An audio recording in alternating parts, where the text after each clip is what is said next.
তাকবীর, লিল্লাহি তাকবীর। সম্মানিত উপস্থিতি, আমরা দেখতে পাচ্ছি আমাদের মাঝে এসে উপস্থিত হয়েছেন আমাদের আজকের অনুষ্ঠানের সম্মানিত প্রধান অতিথি, আন্তর্জাতিক Islamic scholar, writer and researcher, সম্মানিত প্রধান অতিথি ডক্টর মিজানুর রহমান আজহারি। আমরা আরেকবার তাকবীরের মাধ্যমে সম্মানিত প্রধান অতিথিকে সম্মানিত করতে চাই। লিল্লাহে তাকবীর। ধন্যবাদ। মেডিকেল দাওয়া সোসাইটি অব বাংলাদেশের আয়োজনে আজকের বাংলাদেশ চীন মৈত্রী সম্মেলন কেন্দ্রে অনুষ্ঠিত দাওয়া সেমিনার 2025-এ আপনারা যারা উপস্থিত হয়েছেন, আমি সবাইকে জানাচ্ছি আন্তরিক শুভেচ্ছা, মোবারকবাদ এবং অভিনন্দন। আমরা শুরুতে আল্লাহ রাব্বুল ইজ্জা ওয়াল জালালের দরবারে শুকরিয়া জ্ঞাপন করছি, যিনি আমাদেরকে এরকম চমৎকার একটি প্রোগ্রামে একত্রিত হওয়ার সুযোগ করে দিয়েছেন। আমরা পড়ছি কালিমাতুশ শুকর, আলহামদুলিল্লাহ। অন্তরের অন্তঃস্থল থেকে মেডিকেল দাওয়া সোসাইটি অব বাংলাদেশকে অভিনন্দন এবং শুভেচ্ছা জানাই, যারা প্রায় বিগত 2 মাস যাবৎ অনেক প্ল্যানিং, প্রোগ্রাম, অনেক ডেডিকেশন, এফোর্ট শেষে আজকের এই চমৎকার কনফারেন্স হলে এরকম চমৎকার একটি দাওয়া সেমিনারের আয়োজন করেছেন। ডক্টরস ফোরামের সাথে আমার মনে হয় এর আগে আমি এত বড় কোনো প্রোগ্রামে জয়েন করিনি। ছোট ছোট কিছু প্রাইভেট ক্লোজ মিট আপে বসার কথা বলার সুযোগ হয়েছে। আল্লাহ শুক্রিয়া যে আজকে এই প্রোগ্রামে দেশের বিভিন্ন মেডিকেলগুলোর বা মেডিকেল কলেজগুলোর প্রফেসরস, ডক্টর, স্টুডেন্টস তারা উপস্থিত হয়েছেন এবং আমি অত্যন্ত সম্মানিত বোধ করছি যে এরকম চমৎকার একটি প্রোগ্রামে আপনারা আমাকে মেহেরবানি করে ইনভাইট করেছেন। আপনারা একটা টপিক শুনেছেন, যে টপিকটা আজকে আমি কভার করব সেটা হচ্ছে মেথডোলজি অফ প্রফিটিক দাওয়া and its relevance to contemporary global society. রাসূল সাল্লাল্লাহু আলাইহি ওয়াসাল্লাম কিভাবে দাওয়া কার্যক্রম পরিচালনা করতেন, ওনার মেথডোলজি কেমন ছিল এবং বর্তমান সময়ের সাথে এর প্রাসঙ্গিকতা কেমন, এই টপিকটা নিয়ে আমি কথা বলবো। তার আগে আমি শুরুতে দাওয়া ইস্যু যখনই আমার সামনে আসে তখন যেই কথাটা আমি বলি বা শেয়ার করি সেটা হচ্ছে মানহাজুল ওয়াসাতিয়া, মানে the balanced approach of Islam, ইসলামের যে ভারসাম্যপূর্ণ নেচার, এটা নিয়ে আমি কথা বলি। এবং আমার আলোচনার শুরুতে আমি সূরাতুল বাকারার 143 নম্বর আয়াত তেলাওয়াত করেছি, যেখানে আল্লাহ তাআলা বলছেন ওয়াকাযালিকা জাআলনাকুম উম্মাতান ওয়াসাতা লিতাকুনু শুহাদা আলান নাস। অনুরূপভাবে আমি তোমাদেরকে মধ্যমপন্থী জাতি বানিয়েছি বা মধ্যমপন্থী জাতি হিসেবে আবির্ভূত করেছি। উম্মাতান ওয়াসাতা মানে উম্মাতান আদলান ওয়া খিয়ারা, শ্রেষ্ঠ জাতি, ন্যায়পরায়ণ জাতি, এবং যারা শ্রেষ্ঠ, যারা ন্যায়পরায়ণ তারাই মূলত মধ্যমপন্থী জাতি। তো আল্লাহ তাআলা আমাদেরকে মধ্যমপন্থী জাতি বলেছেন। এই যে মধ্যম পন্থা আল ওয়াসাতিয়া, এটা ইসলামের অনেকগুলো অনন্য বৈশিষ্ট্যের মধ্যে থেকে একটি বৈশিষ্ট্য। বাট মাঝে মাঝে আমরা এই পন্থাটার কথা ভুলে যাই। ভুলে কি করি, অনেক সময় অনেক প্রান্তিক লেভেল থেকে কাজ করে ফেলি, চিন্তা করে ফেলি, অনেক সময় খুব বাড়াবাড়ি করে ফেলি, অনেক সময় ছাড়াছাড়ি করে ফেলি। বরং আমাদের থাকতে হবে মাঝামাঝি। তাহলে the first and foremost reminder today in this conference hall যে আমরা বাড়াবাড়িও করব না, ছাড়াছাড়িও করব না, আমরা মাঝামাঝি থাকব। কোথায় থাকব? জি, মাঝামাঝি, আল ওয়াসাতিয়া, যেটা শ্রেষ্ঠ এবং যেই মেথডোলজির কথা কোরআন আমাদেরকে জানিয়েছে। আমি যদি এটাকে ইংরেজি করি ওয়াসাতিয়া, তাহলে ইংরেজি দাঁড়াবে এরকম যে the balanced nature of Islam, ইসলামের যেই ভারসাম্যপূর্ণ যে নেচার, এটার নাম হচ্ছে মূলত আল ওয়াসাতিয়া। আপনি যদি খেয়াল করে দেখেন যে কিভাবে আমরা অন্যান্য জাতিগোষ্ঠীর তুলনায় মধ্যমপন্থী জাতি, তাহলে দেখবেন যে আমরা যদি সাইয়েদনা ঈসা আলাইহিস সালামের ব্যাপারে কথা বলি, জেসাস ক্রাইস্টের ব্যাপারে, তাহলে দেখেন ওনার ব্যাপারে ইহুদি নাসারারা কেউ বাড়াবাড়ি করেছে, কেউ ছাড়াছাড়ি করেছে, আমরা একেবারে মিডল ওয়েতে আছি। যেমন ঈসা আলাইহিস সালামের ব্যাপারে খ্রিস্টানরা কি বলে জানেন? তারা বলে ঈসা আলাইহিস সালাম হচ্ছে আল্লাহর সন্তান। নাউযুবিল্লাহি মিন যালিক। Jesus Christ is the son of God, গডের সন্তান। তাহলে দেখেন কতটা বাড়াবাড়ি করলো, ঈসা আলাইহিস সালামকে উঠাতে উঠাতে খোদার আসনে নিয়ে বসালো। বাড়াবাড়ি হয়ে গেল না এটা? আচ্ছা, তাহলে একদল খুব বাড়াবাড়ি করলো। এবার যদি ইহুদিদের কথা চিন্তা করি, ইহুদিরা কি বলে? ইহুদিরা একেবারে উল্টো। তারা বলে ঈসা আলাইহিস সালাম হচ্ছে ইবনু জিনা, মানে জারদ সন্তান। নাউযুবিল্লাহ। দেখেন তাদের প্রত্যেকের আকীদা শোনা মাত্রই আপনাদেরকে বলা লাগতেছে না যে নাউযুবিল্লাহ বলেন, আপনারা স্বতঃস্ফূর্ত ভাবেই বলতেছেন নাউযুবিল্লাহ। তার মানে একদল বাড়াবাড়ি করলো, একদল ছাড়াছাড়ি। একদল বলল তিনি আল্লাহর সন্তান বলে একেবারে আল্লাহর উপরে উঠাই ফেলছে, আরেক দল নামাতে নামাতে একেবারে পদদলিত করলো, বলল তিনি হচ্ছেন বাস্টার্ড, মানে ইবনু জিনা, জারজ সন্তান, নাউযুবিল্লাহ মিন যালিক। একদল নিয়ে গেল একেবারে উপরে, আরেক দল একেবারে নিচে। কিন্তু আমরা কি বলি দেখেন, আমরা বলি ঈসা আলাইহিস সালাম উনি হচ্ছেন আব্দুল্লাহি ওয়া রাসূলুহু, তিনি হচ্ছেন আল্লাহ তাআলার দাস বা বান্দা এবং আল্লাহর সম্মানিত রাসূল। দেখুন কতটা ব্যালেন্স এই আকীদা। আমরা আব্দুল্লাহ বলার মধ্য দিয়ে বেসিক্যালি নাসারাদেরকে রিফিউট করি, তাদের প্রতিবাদ করি আমরা যে তোমরা যে বলেছো আল্লাহ সন্তান না, ওইদিকে উঠানো যাবে না, নিচে নামায় নিয়ে আসো, উনি আব্দুল্লাহ আল্লাহর দাস। আর রসুলহু সম্মানিত রসুল বলে আমরা বেসিক্যালি ইহুদিদেরকে রিফিউট করি, তাদের প্রতিবাদ করি। আমরা বলি যে না, তোমরা যে বলেছো উনি জারজ সন্তান না, ওনার সম্মানকে পদদলিত করা যাবে না, উপরে উঠাইতে হবে, উঠায় রসুল ও সম্মানিত রসুল। তাহলে নাসারাদের আকীদা থেকে আমরা নিচে নেমে আসলাম, ইহুদিদের আকীদা থেকে আমরা উপরের দিকে গেলাম, ফলে এটা কি হলো, ব্যালেন্স হলো, ভারসাম্যপূর্ণ হলো, মধ্যম পন্থা হলো। তো আশা করি মধ্যম পন্থার উদাহরণটা বুঝতে পেরেছেন। আরেকটা ছোট্ট উদাহরণ দেই। আমাদের বোনদের যখন পিরিয়ড চলে তখন নাসারারা কি করে দেখেন, খ্রিস্টানরা তারা সবকিছু করে, কোনো বাজ বিচার রাখে না, তখন এমনকি ফিজিক্যাল ইন্টিমেসিতেও যায়। যখন আমাদের বোনদের পিরিয়ড চলে তখন তারা ফিজিক্যাল ইন্টিমেসিতেও যায়, কোনো বাজ বিচার নাই। এটা হচ্ছে নাসারাদের অবস্থান। আর ইহুদিদের কি অবস্থান, এরা এই 5 দিন 7 দিন আমাদের বোনদের যখন পিরিয়ড চলে তখন তারা তাদের স্ত্রীদেরকে ধরবে না, ছোবে না, স্পর্শ করবে না, একসাথে বসবেও না। তাদের ঘরে আলাদা একটা স্পেশাল রুম রাখে, ওই রুমের ভিতরে, ওই ঘরের ভিতরে তাদের 5 দিন 7 দিন ওইখানে কাটাইতে হয়। তোমরা আবার সুস্থ হলে তারপরে আসবো। দেখেন একদল খুব বাড়াবাড়ি করলো, আরেক দল ছাড়াছাড়ি করলো। কিন্তু আমাদের ইসলামে আমরা ব্যালেন্স, যে বোনদের যখন পিরিয়ড চলে হাজবেন্ড ওয়াইফ তখন স্বাভাবিক মেলামেশা, কথাবার্তা, ঘরের টুকিটাকি কাজ সবই করতে পারবে, ইল্লাল জিমা, যেটা আমরা ফিজিক্যাল ইন্টিমেসি বলি, ওইটা ছাড়া আমরা সবই করতে পারবো। তাহলে দেখেন এই দুইটা উদাহরণ আমি সামনে আনলাম এজন্য যে এই যে মানহাজুল ওয়াসাতিয়াতি ওয়াল ইতিদাল, মধ্যম পন্থার কথা আমরা যেটা বলি, যেটাকে দিয়ে আল্লাহ তাআলা আমাদেরকে সম্মানিত করেছেন, যে ওয়াকাযালিকা জাআলনাকুম উম্মাতান ওয়াসাতা, তোমাদেরকে আমি মধ্যমপন্থী জাতি বানিয়েছি, তোমাদের মধ্যে বাড়াবাড়িও থাকবে না, ছাড়াছাড়িও থাকবে না, বরং আমরা হব মধ্যমপন্থী। আমরা কি হব, কি হব? কিছুদিন আগে বোধহয় দেখলাম ওই যে ছাত্ররা যে দল করতেছে ওইটাও মধ্যমপন্থা নাম দিয়ে দিছে। আবার আজকের এই আলোচনা করে কোন বিপদে পড়ি, পরে বলবে যে তো বোধহয় ছাত্রদেরকে সাপোর্ট করতেছে ভেতরে ভেতরে। না, ওই ছাত্রদের মধ্যমপন্থার কথা বলতেছি না, ইসলাম যে মানহাজুল ওয়াসাতিয়ার কথা বলেছে সেটার কথা বললাম। তো প্রিয় ভাইয়েরা, প্রথম কথা হচ্ছে আপনি যখন দাওয়া বলবেন তখন আমাকে মধ্যম পন্থা বলতেই হবে। আমরা যখন ইসলাম শিখবো, শিখাবো, ইসলাম বুঝবো, বুঝাবো, এই সব ক্ষেত্রে আমাদেরকে মধ্যম পন্থা অবলম্বন করতে হবে। আমাদের খেয়াল রাখতে হবে আমরা যেন এক্সট্রিম লাইনে না যাই, আবার খুব এক্সট্রা লিবারেল যেন না হয়ে যায়, আমরা যেন মধ্যমপন্থী একটা অবস্থানে থাকি।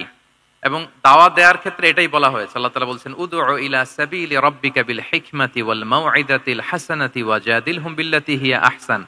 নবী আপনি লোকদেরকে আল্লাহর পথে ডাকুন, বিল হিকমা, প্রজ্ঞার সাথে, সুন্দর সুন্দর উপদেশ সহকারে, এবং কখনো তর্ক বিতর্কে জড়ানো লাগলে সেটা উত্তম ভাবে আপনাকে জড়াতে হবে। তার মানে এই যে ইসলাম বোঝার ক্ষেত্রে, প্রচারের ক্ষেত্রে এই মধ্যম পন্থার নীতি, যেটা প্রজ্ঞা বা সুন্দর উপদেশমালা দিয়ে দাওয়াত দেওয়া, এটাও মূলত মধ্যম পন্থারই বহিঃপ্রকাশ। আমরা যখন কোনো দাওয়া কাজ করব অলওয়েজ মাথায় রাখতে হবে যে আমি বাড়াবাড়ি যেন না করি, আমি আবার ছাড়াছাড়িও যেন না করি, আমি যেন মাঝামাঝি থাকি। তো এই যে দাওয়া আমরা দিচ্ছি, দাওয়াটা কি? বেসিক্যালি এটা হচ্ছে একটা কমিউনিকেশন, রাইট? এই যে আমি কথা বলতেছি, আপনারা শুনতেছেন, ইমাম সাহেব খুতবা দিচ্ছেন, আমরা সেটা শুনি, স্ট্রিট দাওয়া হয়, বিভিন্ন রকম দাওয়া এখন হচ্ছে, এগুলো basically communication. And this communication should be full of wisdom and beautiful advice. এটাই মূলত আল ওয়াসাতিয়া, মানহাজুল ওয়াসাতিয়া, মধ্যম পন্থা। আমি যে বিশ্ববিদ্যালয় থেকে ব্যাচেলর করেছি ওই বিশ্ববিদ্যালয়ের একটা স্লোগান আছে, মানহাজুল ওয়াসাতিয়াতি ওয়াল ইতিদাল। ওনারা মধ্যম পন্থার কথা বলে। তো আমি যেহেতু এই বিশ্ববিদ্যালয় আল আজহারের গ্রাজুয়েট, আমি যেখানেই যাই একটু করে আমি এই আল ওয়াসাতিয়ার কথাটা বলি প্রিয় ভাইরা। তো দাওয়া যেহেতু কমিউনিকেশন, আমরা ওরাল দাওয়া দিয়ে থাকি, কিন্তু বেসিকলি ওরাল দাওয়ার চেয়ে যেটা প্র্যাকটিক্যাল দাওয়া, থিওরিটিক্যাল দাওয়ার চেয়ে প্র্যাকটিক্যাল দাওয়াটা এটা বেশি ইফেক্টিভ, বেশি প্রোডাক্টিভ। আমরা যখন তাফসির মাহফিল করি, আমরা খুতবা দেই, আলোচনা করি, এটা থেকে তো মানুষ শিখে। কিন্তু আমি যদি আমার আচরণ দিয়ে কোনো একটা মেসেজ দিতে পারি, ওইটা মানুষের হৃদয়ে বেশি দাগ কাটে, বেশি মনে থাকে, খুব বেশি মনে থাকবে। এটার সুযোগ আপনাদের বেশি। যেমন আমি যদি একটা কোরআনের আয়াতের কথা বলি, এটার খুব একটা মূল্যায়ন নাই, কারণ উনি হুজুর মানুষ, উনি তো কোরআনই বলবে। কিন্তু একজন ডক্টর যখন কোরআনের আয়াত বলে, তখন বলে দেখছো মাশাআল্লাহ, একজন ডক্টর, সে চিকিৎসা বিজ্ঞানে এত বড় এক্সপার্টিজের পর আবার কোরআনও জানে। ওই কথা কিন্তু আমিও বলছি, আমার দাম নাই। কিন্তু আপনাদেরকে কত সম্মানের চোখে দেখা হচ্ছে। আবার দেখেন, 5 ওয়াক্ত সালাত আদায় করা জামাতের সাথে, ফরজ সালাতগুলো, এটা তো মানে করতেই হবে, কম্পালসারি। এটা করে তো খুব বেশি ক্রেডিট নেওয়ার কিছু নাই, তো আমরা সবাই পড়ি। কিন্তু একজন ডাক্তার যখন নামাজ পড়ে, খেয়াল করে দেখবেন, একজন ডক্টর যখন চেম্বারে রুগীদেরকে রেখে বলে যে, ওখানে যদি লেখা থাকে যে সালাতের সময় বিরতি থাকবে, বা বলা হয় যে এই ডাক্তার কিন্তু রুগী বসিয়ে রেখে নামাজটা পড়ে এসে আবার রুগী দেখা শুরু করে, এটা সবাই খুব পজিটিভলি নেয় যে দেখো এত ব্যস্ততার পরেও চাইলে এই সময় রুগী দেখতে পারতো, কিন্তু উনি নামাজ পড়ে। দেখেন, একই কোরআনের কথা আমিও বললাম, আপনিও বললেন, আপনার মর্যাদা কত বেশি। আমিও জামাতে নামাজ পড়ি, ইমামতি করাই, আর আপনি যে একটু তাড়াতাড়ি করে নামাজটা পড়ে চলে আসেন, এটাতে আপনার এপ্রিসিয়েশন কত বেশি। তো এভাবে আপনাদের কিন্তু দাওয়া কাজ করার সুযোগ অনেক বেশি, কারণ এটা অনেক মানে নোবেল একটা প্রফেশন, মহৎ পেশা। আপনারা জনগণকে সরাসরি সেবা দেওয়ার যে ব্যাপারটা, এটার সুযোগ আছে। যুদ্ধ বিধ্বস্ত আপনি আহতদেরকে সেবা দিতে পারেন, আগুনে পোড়া রোগীদেরকে সেবা দিতে পারেন, দুরারোগ্য ব্যাধি, তার আর যাওয়ার জায়গা নেই, আপনি সেবা দিতে পারতেছেন। যে কোনো রোগ বালাই, যে কোনো পরিস্থিতিতে যখন একজন মানুষ অসুস্থ হয়, তখন আপনি সেবা দিচ্ছেন, তখন তার মনটা কিন্তু খুব নরম থাকে, তার মধ্যে একটা অসহায়ত্ব কাজ করে। ওই একটা অসহায় মানুষ, তার মনটা খুব নরম, ওই রকম একটা সিচুয়েশনে তারা আপনাদের দ্বারস্থ হয়।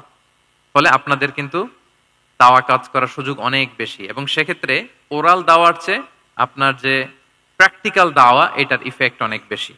নিজের আচরণ দিয়ে যে মেসেজটা দেওয়া যায়, এটা সবচেয়ে ইফেক্টিভ।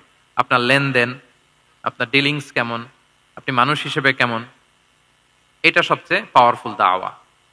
উমরে ফারুক রাদিয়াল্লাহু তাআলা আনহু, উনি ওনার ছাত্রদেরকে প্রায় বলতেন, উমরে ফারুক রাদিয়াল্লাহু তাআলা, উনি বলতেন যে কুনু দুআতান ইলাল্লাহি ওয়া আনতুম সামিতুন, যে তোমরা আল্লাহর রাস্তায় দাওয়াতি কাজে বের হয়ে যাও এমন অবস্থায় যে তোমরা চুপচাপ।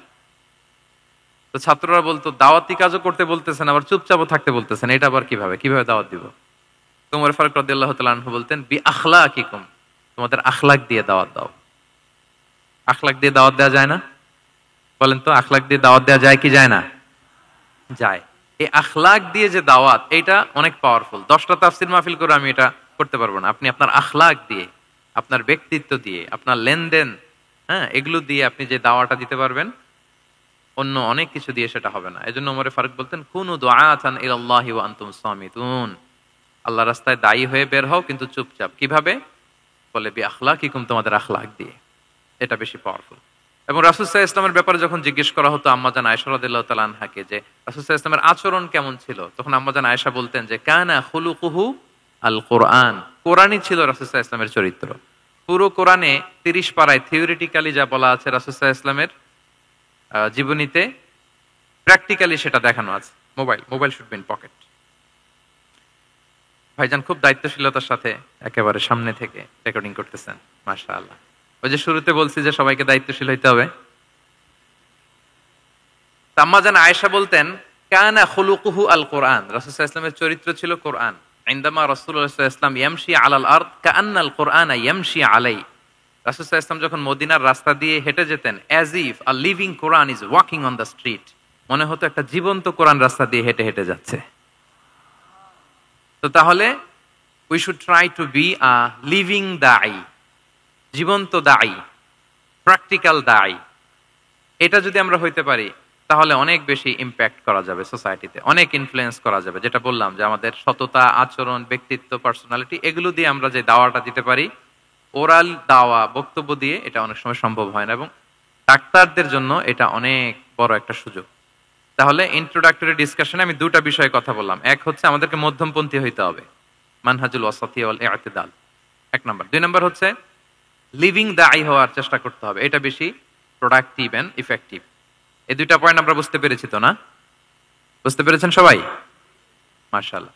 এবার চলুন যে রাসূল সাল্লাল্লাহু আলাইহি ওয়াসাল্লামের যে প্রফেটিক দাওয়া মেথডোলজি, কিভাবে উনি দাওয়া কাজের আঞ্জাম দিতেন, সেখান থেকে আমাদের নেয়ার আধুনিক সময়ের এর প্রাসঙ্গিকতা কি আছে। আমি 10টা পয়েন্টে আজকের এই সেমিনারে কিছু কথা উপস্থাপনের চেষ্টা করবো। ওমা তাওফিক ইল্লা বিল্লাহ। 1 নাম্বার কথা হচ্ছে, আমরা যে দাওয়া দিব, এই দাওয়া language should be very soft and mild and very touchy. দাওয়া ল্যাঙ্গুয়েজ হইতে হবে ভেরি সফট, অলওয়েজ সফট, সব সময়। ইফ ইউ টক অ্যাবাউট দাওয়া, this language should be very soft and mild and touchy. দাওয়ার কথা বললে হয়তো আপনি পলিটিক্স করেন, ওইটা আলাদা কথা। আপনি জেহাদের ময়দানে, ওইটা আলাদা কথা। আমি জেহাদ পলিটিক্স নিয়ে কথা বলতেছি না, আই এম টকিং অ্যাবাউট দাওয়া। যদি আপনি দাওয়া সেমিনারের কথা বলেন, যদি মেডিকেল দাওয়া সোসাইটি নাম দেন, দাওয়া বললে আমাকে বলতে হবে দাওয়ার language should be very soft and mild. আমরা এটা অনেক সময় ভুল করে ফেলি, এটা করা যাবে না। কারণ আপনি হৃদয় থেকে যদি কোনো কথা বলেন, এটা শ্রোতার হৃদয়ে যে টাচ করে। আল্লাহর হাবিব সাল্লাল্লাহু আলাইহি ওয়াসাল্লামের কথাগুলো নিয়ে এত আলোচনা, বিশ্লেষণ, কথাগুলো এত অ্যাপিলিং কেন, এত আবেদনময় কেন? এর কারণ হচ্ছে রাসূল সাল্লাল্লাহু আলাইহি ওয়াসাল্লাম যা বলেছেন তিনি হৃদয় থেকে বলেছেন। হৃদয় থেকে কথা বেরোলে এটা শ্রোতার হৃদয়ে যে টাচ করে। একটা ছোট্ট আয়াত আমি তেলাওয়াত করি, সূরা তাহার। আল্লাহ তাআলা বলছেন, ফাকুলা লাহু কাওলান লাইয়িনা লাআল্লাহু ইয়াতাযাক্কারু আও ইয়াখশা। আল্লাহ তাআলা মূসা আলাইহিস সালাম এবং হারুন আলাইহিস সালাম, ওনাদের দুইজনকে বলছেন যে তোমরা দুই ভাই মিলে যাও, ফেরাউনের কাছে যে দাওয়াত দাও এবং কোমল ভাষায় দাওয়াত দাও। কি ভাষায়? সবাই বলুন। কোমল ভাষায় দাওয়াত দাও। কাওলান লাইয়িনা, use very soft and mild language, very touchy language. Soft এবং কোমল ভাষায় দাওয়াত দাও কাকে? পৃথিবীর সবচেয়ে বড় সন্ত্রাস, তাই না? হ্যাঁ, দুর্ধর্ষ সন্ত্রাস, খোদাদ্রোহী, তারপর সীমালঙ্ঘনকারী। আপনি যত নেগেটিভ যা বলবেন সব যাবে ওর সাথে।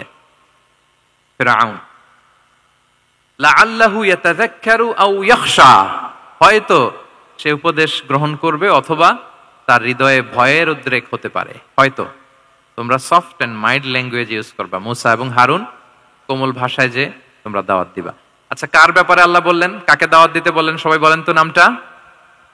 ফেরাউন। আচ্ছা, ফেরাউনের ক্ষেত্রে আল্লাহ তাআলা বললেন যে soft and mild language use করো, নরম ভাষা। আমাকে উত্তর দেন, আমাদের কারেন্ট সময় আমরা যাদেরকে জালিম বলি, যাদেরকে খারাপ বলি, ফাসিক বলি, পাপাচারী, ধরেন যে আমার মতে বা আপনাদের মতে যে সবচেয়ে খারাপ পাপাচারী মনে করার সুযোগ আমাদের নাই। কে জান্নাতি কে জাহান্নামী এটা ডিসাইড করবে কে? আল্লাহ তাআলা। কিন্তু আমাদের চোখে যে পাপী, যে ভুল করেছে, যে জালিম, ওই জালিমগুলো, খারাপ লোকগুলো কি ফেরাউনের চেয়ে বেশি খারাপ ছিল? ছিল। ওই ফেরাউনের ক্ষেত্রে আল্লাহ বলেছেন ফাকুল লাহু কাওলান লাইয়িনা, সফট ল্যাঙ্গুয়েজ ইউজ করো মূসা এবং হারুন, কোমল ভাষা ব্যবহার করো। হয়তো তার ভুল ভেঙে যাবে, হয়তো সে উপদেশ গ্রহণ করবে। তো তাহলে দেখেন কত বড় ভুল আমরা করি। আমরা মাঝে মাঝে এমন অ্যাটাকিং মুডে কথা বলি, এমন আগ্রাসী হয়ে কথা বলি, ওর মানার সুযোগ থাকলেও ও মানবে না। কি বলেন? যাও মানার একটু ইচ্ছা ছিল, আমার এই অ্যাটিটিউডের কারণে সে আর এটা শুনবে না। এটাই মানুষের স্বভাব। আপনি আগ্রাসী হয়ে অ্যাটাকিং হয়ে কথা বললে মানুষ এটা শোনে না। তাহলে দাওয়ার প্রফিটিক 1 নাম্বার মেথোডোলজি হচ্ছে দাওয়ার ল্যাঙ্গুয়েজ হইতে হবে very soft and very mild. আল্লাহ তাআলা সূরাতু আলে ইমরানে বলছেন, ফাবিমা রাহমাতিম মিনাল্লাহি লিনতা লাহুম ওয়ালাউ কুনতা ফাদদান গালিযাল কলবি লানফাদ্দু মিন হাওলিক। নবী হে, আল্লাহর অনুগ্রহে, আল্লাহর রহমতে আপনি কোমল ভাষী হয়েছেন। আপনি কোমল ভাষী না হয়ে যদি রূঢ় ভাষী হতেন, তাহলে মানুষজন আপনার কাছ থেকে ভেগে ভেগে পালাতো। কিন্তু আমরা দেখতাম যে সাহাবারা রাসূল সাল্লাল্লাহু আলাইহি ওয়াসাল্লামের কাছে শুধু জড়ো হইতে চেত, দেখা করতে চেত, রাসূলকে ঘিরে রাখতো, এত পছন্দ করতো রাসূল সাল্লাল্লাহু আলাইহি ওয়াসাল্লামের কোমল আচরণের কারণে। ইভেন ফ্যামিলিতে কোনো সমস্যা হলে, অনেক সাহাবারা বলতেন ফ্যামিলির সাথে সমস্যা হলেও তারা রাসূলের কাছে চলে আসতো। এমনকি কারো পেটে ক্ষুধা লাগলেও তারা রাসূলের দরবারে চলে আসতো। তারা বলতো রাসূল সাল্লাল্লাহু আলাইহি ওয়াসাল্লামের চেহারার দিকে তাকালেই আমাদের ক্ষুধা মিটে যেত। কি কোমল ভাষী ছিলেন, কত সুন্দর সফট ল্যাঙ্গুয়েজ রাসূল সাল্লাল্লাহু আলাইহি ওয়াসাল্লাম ইউজ করেছেন। হ্যাঁ, রাসূল সাল্লাল্লাহু আলাইহি ওয়াসাল্লাম কখনো যে কঠোর ভাষায় কথা বলতেন না তা না, মাঝে মাঝে বলতেন, কিন্তু বেশিরভাগ ওনার দাওয়া ছিল সফট এন্ড মাইল্ড। মাঝে মাঝে প্রেক্ষাপটের আলোকে রাসূল সাল্লাল্লাহু আলাইহি ওয়াসাল্লাম অনেক সময় তেজস্বী জ্বালাময়ী ভাষণ দিতেন। মনে হতো কান্নাহু তিনি কি করছেন, ব্যাটালিয়নকে কমান্ড করছেন। এটা মাঝে মাঝে চেহারা লাল হয়ে যেত, গড়গড় করতেন যুদ্ধের আগে। কিন্তু রেগুলার বেসিসে রাসূল সাল্লাল্লাহু আলাইহি ওয়াসাল্লাম খুব কোমল ভাষায় কথা বলতেন।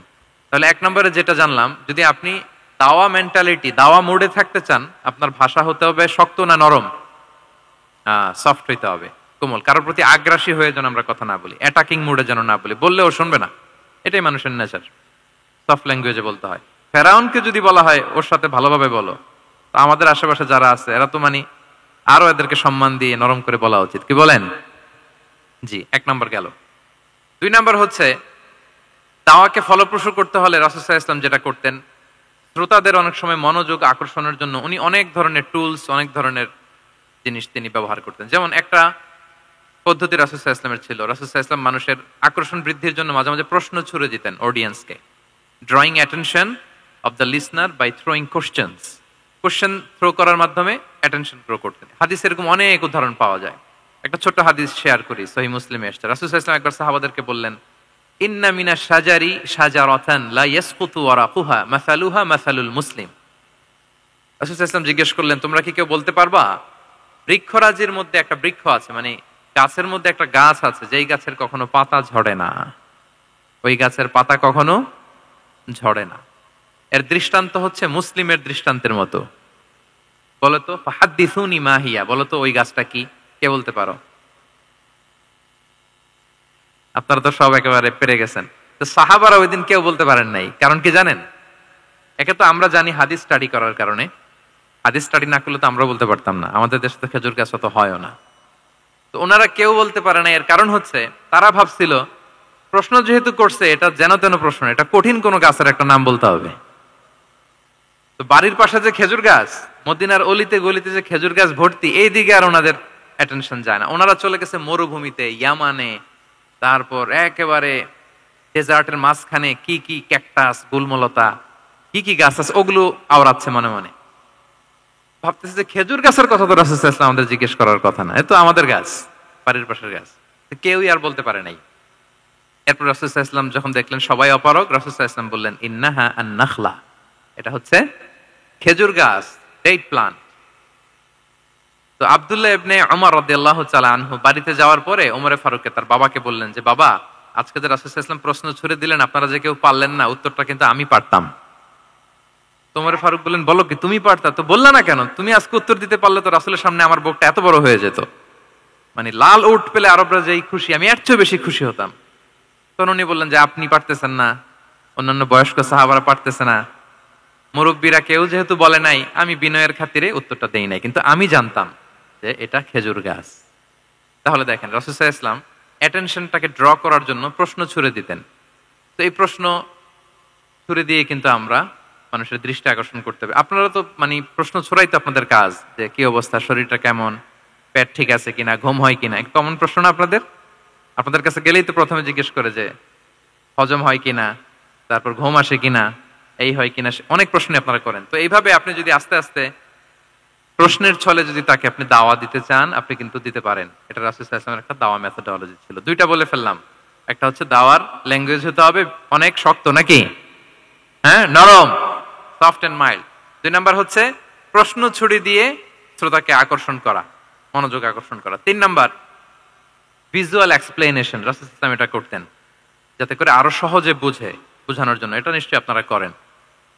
রাসূল সাল্লাল্লাহু আলাইহি ওয়াসাল্লামের দাওয়া জিন্দেগিতে দেখা যায় প্রায় সময় কিছু উনি ভিজুয়াল এক্সপ্লেনেশন নিয়ে এসেছেন সাহাবাদের সামনে, যাতে করে সাহাবারা to get a better idea of the issue, আরো ইজিলি বুঝতে পারেন। যেমন একবার রাসূল সাল্লাল্লাহু আলাইহি ওয়াসাল্লাম অনাথ ইয়েতিমদেরকে যারা দেখভাল করে তাদের কি মর্যাদা, এটা বোঝাতে যে রাসূল সাল্লাল্লাহু আলাইহি ওয়াসাল্লাম 2 আঙ্গুল উঁচু করে একবার বললেন যে, আনা ওয়া কাফিলুল ইয়াতীমি ফিল জান্নাতি কাহাতাইন। আমার আঙ্গুল দুটো দেখতে পাচ্ছেন আপনারা সবাই? 2টা আঙ্গুল উঁচু করেন তো এভাবে। মানুষ তো মনে করবে ভিক্টরি সাইন দেখাই দিছে আমরা। এই যে, তো রাসূল সাল্লাল্লাহু আলাইহি ওয়াসাল্লাম বললেন, আনা ওয়া কাফিলুল ইয়াতীমি কাহাতাইন, হাত নামান। অর্থাৎ আমি এবং এতিমের রক্ষণাবেক্ষণকারী কিয়ামতের দিন এভাবে কাছাকাছি প্রতিবেশী হয়ে থাকবো। এই 2টা আঙ্গুলের মাঝখানে যেমনি খুব একটা স্পেস নাই, গ্যাপ নাই, মানে একেবারে কাছাকাছি, নেইবরিং ফিঙ্গার, রাইট? আমি এবং এতিমের রক্ষণাবেক্ষণকারী এইভাবে নেইবর হয়ে থাকবে। এই যে ভিজুয়াল এক্সপ্লেনেশন দেখছেন? এই যে দাওয়ার মধ্যে মাঝে মাঝে এরকম ভিজুয়াল এক্সপ্লেনেশন করতে হবে যাতে করে শ্রোতারা বোঝে। রাসূল সাল্লাল্লাহু আলাইহি ওয়াসাল্লাম এটা করেছেন। আচ্ছা, মুসনাদে আহমদে এক হাদিস এসেছে, রাসূল সাল্লাল্লাহু আলাইহি ওয়াসাল্লাম একবার খেজুরের একটা ডাল নিয়ে মরুভূমির মধ্যে একটা দাগ টানলেন। খাত্তালানা রাসূলুল্লাহ সাল্লাল্লাহু আলাইহি ওয়াসাল্লাম খাত্তান, একটা স্ট্রেট লাইন দিয়ে রাসূল সাল্লাল্লাহু আলাইহি ওয়াসাল্লাম বললেন, এটা হচ্ছে সিরাতুল মুস্তাকিম। সাহাবাদের দৃষ্টি আকর্ষিত হলো, সবাই মনোযোগী হয়ে উঠলো, তাই নাকি? সিরাতুল মুস্তাকিম, যে দোয়া আমরা প্রতিদিন করি, ইহদিনাস সিরাতাল মুস্তাকিম, খেজুরের ডাল দিয়ে স্ট্রেট লাইন কেটে বললেন এটা হচ্ছে সিরাতুল মুস্তাকিম। এবার ওই খেজুরের ডাল দিয়ে ডানে বায়ে অনেকগুলো ছোট ছোট দাগ কাটলেন আর বললেন হাযিহি সুবুলুশ শাইতান, এগুলো হচ্ছে শয়তানের রাস্তা, এটা হচ্ছে মুস্তাকিম, সোজা রাস্তা যেটা জান্নাতে যায়। আর ডানে বায়ে অনেকগুলো দাগ কাটলেন, ডেকে বললেন এই প্রতিটি রাস্তায় একটা করে শয়তান বসে থাকে আর সে তোমাদেরকে টেম্পটেশন দিতে থাকে, প্রভোকেশন করতে থাকে, ধোঁকা দিতে থাকে, ওয়াসওয়াসা দিতে থাকে। ডানে বায়ে না তাকিয়ে এই সিরাতুল মুস্তাকিমের পথেই অবিচল থাকতে হবে, ইনশাআল্লাহ বলেন। তাহলে দেখেন মরুভূমির মাঝখানে, তখন তো আর ওই যে এলইডি প্রজেক্টর থাকলে হয়তো রাসূল সাল্লাল্লাহু আলাইহি ওয়াসাল্লাম ওইটাই ব্যবহার করতেন, আমরা এটা এখন করতে পারি বোঝানোর জন্য। রাসূল সাল্লাল্লাহু আলাইহি ওয়াসাল্লাম খেজুরের ডাল দিয়ে মরুভূমির মধ্যে দাগ কেটে সাহাবীদেরকে এই ভিজুয়াল এক্সপ্লেনেশন দিলেন এবং সাহাবারা খুব সহজে বুঝতে পারলেন যে কোনটা সিরাতুল মুস্তাকিম, কোনটা সিরাতুশ শাইতান। এভাবে রাসূল সাল্লাল্লাহু আলাইহি ওয়াসাল্লাম ভিজুয়াল এক্সপ্লেনেশন ইউজ করতেন। আমরা বিশ্বাসীরা যে ভাই ভাই, মুমিনরা যে ভাই ভাই, আমাদের সম্পর্ক যে কত সুদৃঢ় মজবুত, এটা বোঝাতে যে একবার রাসূল সাল্লাল্লাহু আলাইহি ওয়াসাল্লাম বললেন আল মুমিনু লিল মুমিনি কাল বুনিয়ান, বিশ্বাসীরা তাদের সম্পর্ক হচ্ছে কাল বুনিয়ান, একটা সুদৃঢ় প্রাচীরের মতো, সীসা ঢালা প্রাচীরের মতো। ইয়াশুদ্দু বা'দুহু বা'দা, যেটার এক পাশ আরেক পাশকে মজবুত করে। Strengthening one part the others, এক পার্ট আরেক পার্টকে মজবুত করে। যেমন এই বিল্ডিং, এদিকে ভেঙে ফেললে এটা নড়বড়ে হয়ে যাবে। তিনি বুঝালেন যে সুদৃঢ় প্রাচীরের মতো হচ্ছে বিশ্বাসীদের সম্পর্ক। এটা বলে ওয়াশাব্বাকা বাইনা আসাবিহি, মানে ডান হাতের আঙ্গুলগুলো বা হাতের ভেতরে ভেবে ঢুকিয়ে দিলেন, বললেন যে এরকম মজবুত। সুবহানাল্লাহ। এই যে এই হাতের আঙ্গুলগুলো এই হাতে ঢুকিয়ে এরকম চাপ দিলে খুব শক্ত হয় না, মজবুত হয় না? রাসূল সাল্লাল্লাহু আলাইহি ওয়াসাল্লাম বললেন আমাদের বন্ধন হচ্ছে এরকম সুদৃঢ় মজবুত, সুদৃঢ় সীসা ঢালা প্রাচীরের মতো। আল্লাহু আকবার। তাহলে এই যে ভিজুয়াল এক্সপ্লেনেশন, রাসূল সাল্লাল্লাহু আলাইহি ওয়াসাল্লাম বোঝানোর জন্য এই যে এরকম দাগ কাটা, কখনো এইভাবে, হাদিসে এরকম অনেক পাওয়া যায়। আমি অল্প কয়েকটা, সময়ের টাইম কনস্ট্রেন্টের কারণে অল্প কয়েকটা নিয়ে আসলাম। তাহলে এটা রাসূল সাল্লাল্লাহু আলাইহি ওয়াসাল্লামের একটা দাওয়া মেথোডোলজি ছিল, বোঝানোর জন্য কত ইজিয়েস্ট ওয়েতে তিনি অডিয়েন্সের কাছে পৌঁছাতে পারেন। তিনি প্রয়োজনে ভিজুয়াল এক্সপ্লেনেশনের সহায়তা নিতেন। কয়টা গেল মেথোডোলজি? 3টা। আচ্ছা, 4 নাম্বার হচ্ছে গ্রাজুয়ালিটি, ধীরে ধীরে ধাপে ধাপে দাওয়া পরিচালনা করা, দাওয়া কাজ করা। এটা তো অনেক সময় আমরা ভুল করে ফেলি। আমরা অনেক সময় একটু রাশিং মেন্টালিটিতে থাকি, তাড়াহুড়ো। একজন ভাই নতুন দিনে ফিরছে, আগে হয়তো সংশয়বাদী ছিল, নাস্তিক ছিল, প্র্যাকটিস করতো না, এখন সে প্র্যাকটিসের ইচ্ছা করছে। এই সুযোগ পেয়ে আমি তারে বলা শুরু করলাম নামাজ পড়তে হবে, রোজা রাখতে হবে, জাকাত দিতে হবে, তোমার ওয়াইফের পর্দা করাইতে হবে, হালাল হারাম ও কয়েক সারছে, আমার সম্ভব না। ও বলবে ভাই আগে যা ছিলাম ওইটাই ভালো ছিল, এতগুলো তো আমি মানতে পারবো না। এই যে আপনি তাকে দিন থেকে ভাগালেন, আপনার দাওয়া মেথোডোলজি জানা না থাকার কারণে আপনি তাকে ভাগালেন। একসাথে আপনি এত কথা বলবেন না। নতুন যখন কেউ দিনে ফিরে তাকে আপনি একসাথে এত কথা বলবেন না। নতুন যখন কোনো বোন ইসলামে আসতে চায় তাকে আপনি কঠিন করে বলবেন না। উপরে আমাদের বোনরা আছে, তাদেরকেও আমি বলবো সহজ করে বলেন। প্রথমে নামাজের কথা বলেন, নামাজ আস্তে আস্তে পড়ুক যতটুকু পারুক। প্রথমে হয়তো 5 ওয়াক্ত পারবে না, 1 ওয়াক্ত 2 ওয়াক্ত দিয়ে শুরু করবে, এরপর আস্তে আস্তে 5 ওয়াক্ত যাবে। এরপর তাকে একটু শালীন পোশাকের কথা বলেন যে তুমি একটু শালীন পোশাক পরো, সেফটি সিকিউরিটির জন্য ভালো। সেটাতে অভ্যস্ত হলে তাকে হেজাবের দাওয়াত দিবেন আপনি, হেজাবে অভ্যস্ত হলে নেকাবের দাওয়াত দিবেন আপনি। এইভাবে গ্রাজুয়ালিটি, ধাপে ধাপে, একসাথেই কঠিন করে দিনকে উপস্থাপন করা যাবে না। দাওয়া ইজ এ গ্রাজুয়াল প্রসেস। হ্যাঁ, গ্রাজুয়ালি যাইতে হবে। Beginning with the most important issue first, তারপর যেটা ইম্পর্টেন্ট, তারপর যেটা ইম্পর্টেন্ট, ধাপে ধাপে আপনি তাকে বলবেন। আপনারা নিশ্চয়ই সবাই মদ হারাম হওয়ার যে স্টেপগুলো আছে জানেন না? কয়বারে হারাম হয়েছে? 3 বারে। ওয়াসআলুনাকা আনিল খামরি ওয়াল মাইসির কুল ফীহিমা ইসমুন কাবীরু ওয়া মানাফিউ লিন-নাস ওয়া ইসমুহুমা আকবারু মিন নাফইহিমা। প্রথমে বললেন মদে কিছু উপকার আছে কিন্তু এটার গুনাহ বেশি, ক্ষতি বেশি, কিন্তু সামান্য উপকার আছে। তো মানুষ সচেতন হয়ে গেল যে না, এটা কিন্তু গুনাহ আছে, ক্ষতি আছে, সাবধান হইতে হবে। মদ খাওয়া কমায় দিল। আচ্ছা, এরপর বলা হলো ওয়ালা তাকরাবুস সালাতা ওয়া আনতুম সুকারা, মাতাল হয়ে মদ খাওয়া অবস্থায় নামাজে যেও না। কারণ কোন এক সাহাবী নামাজে এমন ভাবে তেলাওয়াত করলেন অর্থ চেঞ্জ হয়ে গেল। ফলে দিনে 5 বার মদ খাওয়া যাবে না। এই আয়াত দিয়ে তো তাই বোঝা যায়, তাই না? 5 বারের জন্য যখন সাবধান হয়ে গেল, আরো তারা অভ্যস্ত হয়ে গেল। এরপরে নাজিল হলো ইন্নামাল খামরু ওয়াল মাইসিরু ওয়াল আনসাবু ওয়াল আজলামু রিজসুম মিন আমালিশ শাইতানি ফাজতানিবু। মদ, জুয়া, ভাগ্যলিপি এগুলো শয়তানের কাজ, এগুলো থেকে বেঁচে থাকো। সবাই মদিনার ঘরের ভেতরে মদের বোতল যেগুলো ছিল ভেঙে সব রাস্তায় মদ দিয়ে মদিনার অলিগলি সয়লাভ। সুবহানাল্লাহ, কারো কষ্ট হয়নি, কারণ ধাপে ধাপে মদকে হারাম করা হয়েছে। কেউ যদি চেইন স্মোকার থাকে, আপনি যদি বলেন যে স্মোকিং হারাম, কালকে থেকে একটাও খেতে পারবে না, ও পারবে? ও তো মারা যাবে। ও সব বাদ দিতে পারবে, স্মোকিং বাদ দিতে পারবে না। তো কি করবেন? তাকে আপনি অল্প অল্প করে, যে একটু একটু করে ছাড়ো। এই যে রমজান আসতেছে, সারাদিন তো করতেই পারবা না, রাতে দুই তিনটা করে খাইও, বেশি খাইও না। না মানে ছাড়ানোর জন্য বলতেছে আর কি, যে 10টা খায় তারা যদি আপনি 2টা খাইতে বলেন, এটা তো আপনি দাওয়াই দিলেন নাকি, কমাইতে বললেন তো। সিগারেটের প্রতি তো আর উৎসাহিত করতেছি না আমরা। চেইন স্মোকার ও 10টা ছাড়া হয় না প্রতিদিন। তো এই রমজানে আপনি তারা বললেন যে সারাদিন তো তুমি না খেয়ে থাকবা, রাতে 1টা 2টা বা 3টা গেল। প্রথম দশকে 3টা, এরপরের দশকে 2টা, তারপরের দশকে 1টা। যে 1টা খায় তারপরের দিন তো সে চাইলে ছেড়েও দিতে পারে, কি বলেন? এইভাবে গ্রাজুয়ালি তাকে ছাড়ানোর জন্য অভ্যস্ত করতে হবে। তাহলে এই গ্রাজুয়ালিটিটা দরকার। আমি হাদিস থেকে, সিরাত থেকে একটা উদাহরণ দেই, শুনুন। রাসূল সাল্লাল্লাহু আলাইহি ওয়াসাল্লাম মুআয ইবনে জাবাল রাদিয়াল্লাহু তাআলা আনহুকে ইয়ামানের গভর্নর করে পাঠালেন। তো তখন তাকে বললেন যে মুআয, ইন্নাকা তাআতি কওমান মিন আহলিল কিতাব, তোমাকে এমন একটা এলাকার গভর্নর করে পাঠাচ্ছি, তারা কিন্তু আহলি কিতাব, মানে people of the books, Jews and Christian community, তারা ইহুদি খ্রিস্টান। তো তাদেরকে যখন দাওয়াত দিবা, ধাপে ধাপে দিবা। কিভাবে দিবা? তিনি বললেন, ফাদউহুম ইলা শাহাদাতি আন লা ইলাহা ইল্লাল্লাহ ওয়া আন্না মুহাম্মাদুর রাসূলুল্লাহ। প্রথমে দাওয়াত দিবা তাওহীদ আর রিসালাতের। আওয়াজ করে বলেন, প্রথমে কিসের? তাওহীদ এবং রিসালাতের। আচ্ছা, ফা ইনহুম আতাউ লিযালিক, তারা যখন এটা মেনে নেয়। আরবিটা খেয়াল করেছেন অর্থটা? ফা ইনহুম আতাউ লিযালিক, তাওহীদ রিসালাত যদি মেনে নেয় তাহলে তাদেরকে 5 ওয়াক্ত নামাজের দাওয়াত দিও। আচ্ছা, 5 ওয়াক্ত নামাজে যখন তারা অভ্যস্ত হয়ে যায়, ফা ইনহুম আতাউ লিযালিক, যখন তারা এটাও মেনে নেয় তখন তাদেরকে যাকাতের আদেশ করো। সুবহানাল্লাহ, সুবহানাল্লাহ। দেখেন, ধাপে ধাপে, একবারে সবগুলো বিধান একবারে তাদের সাথে শেয়ার করতে বলেননি। প্রথমে তাওহীদের, রিসালাতের, মেনে নিলে সালাতের, মেনে নিলে যাকাতের, ধাপে ধাপে। তাহলে একবারে কেউ নতুন যখন দিনে ফিরেছে, একবারে সবকিছু তার ঘাড়ে চাপিয়ে দিবেন আপনি? কি করবেন? গ্রাজুয়ালি, ধাপে ধাপে আমরা এই দাওয়াটা তাদেরকে দেওয়ার চেষ্টা করব। এটা খুব ইফেক্টিভ হবে, ফলপ্রসূ হবে। কয়টা বললাম আমরা? 4টা। আপনাদের মনোযোগ আছে তো? বোরিং হচ্ছেন না তো? একটু বোরিং বোরিং লাগতেছে আপনাদের?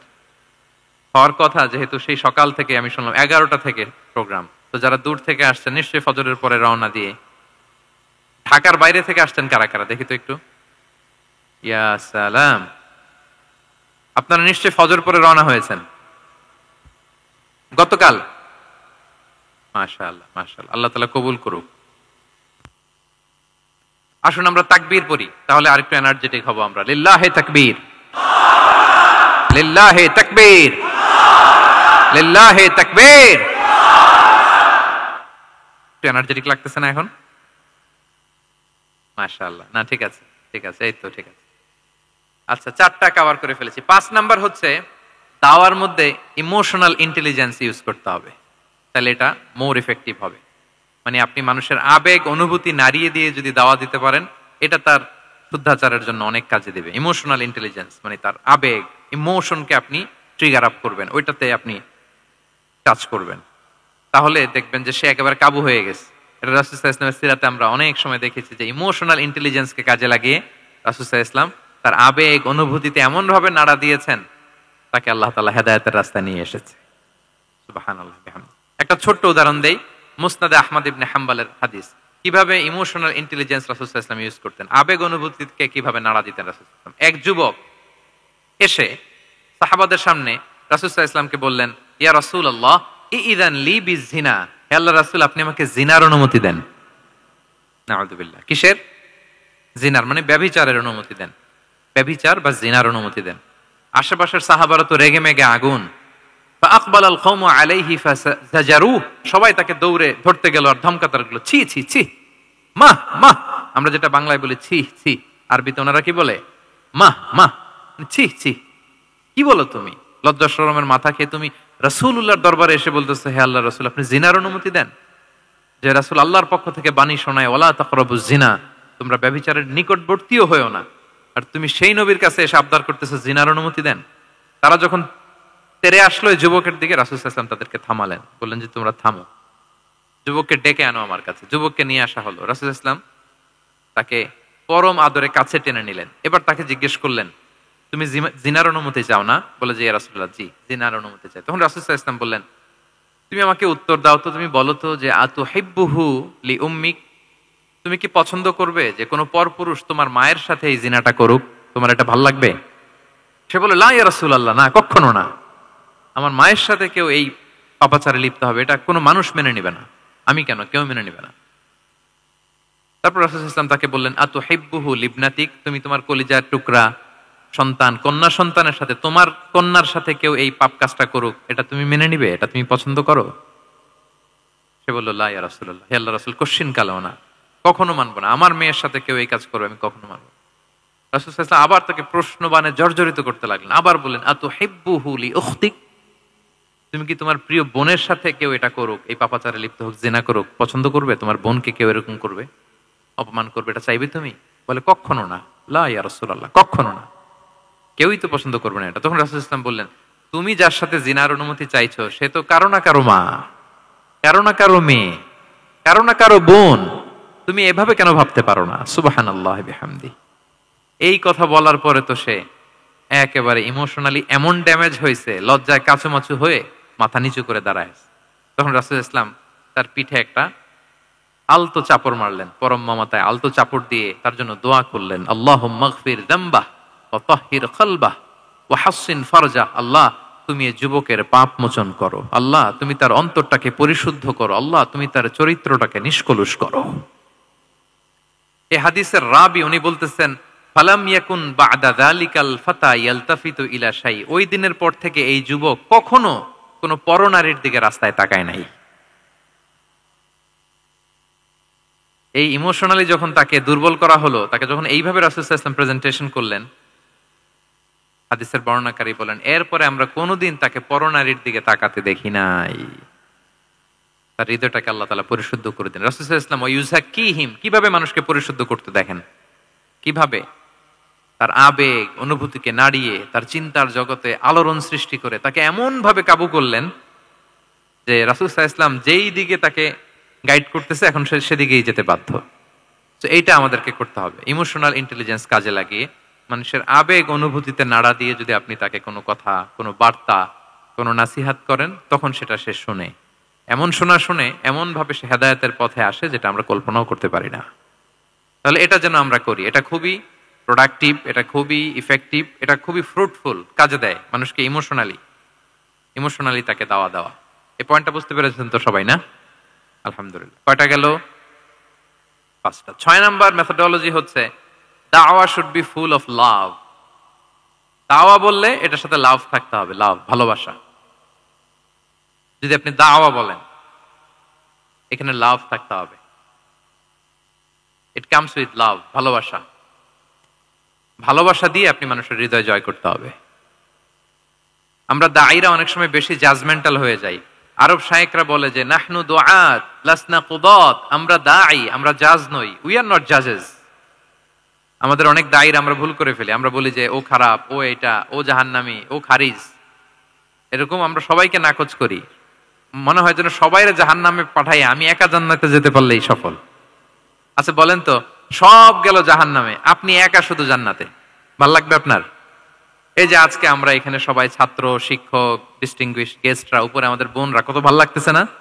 ধরেন যে 2500 সিটিং ক্যাপাসিটির এই চীন মৈত্রী সম্মেলন কেন্দ্রে কেউ নাই, শুধু আপনি একা।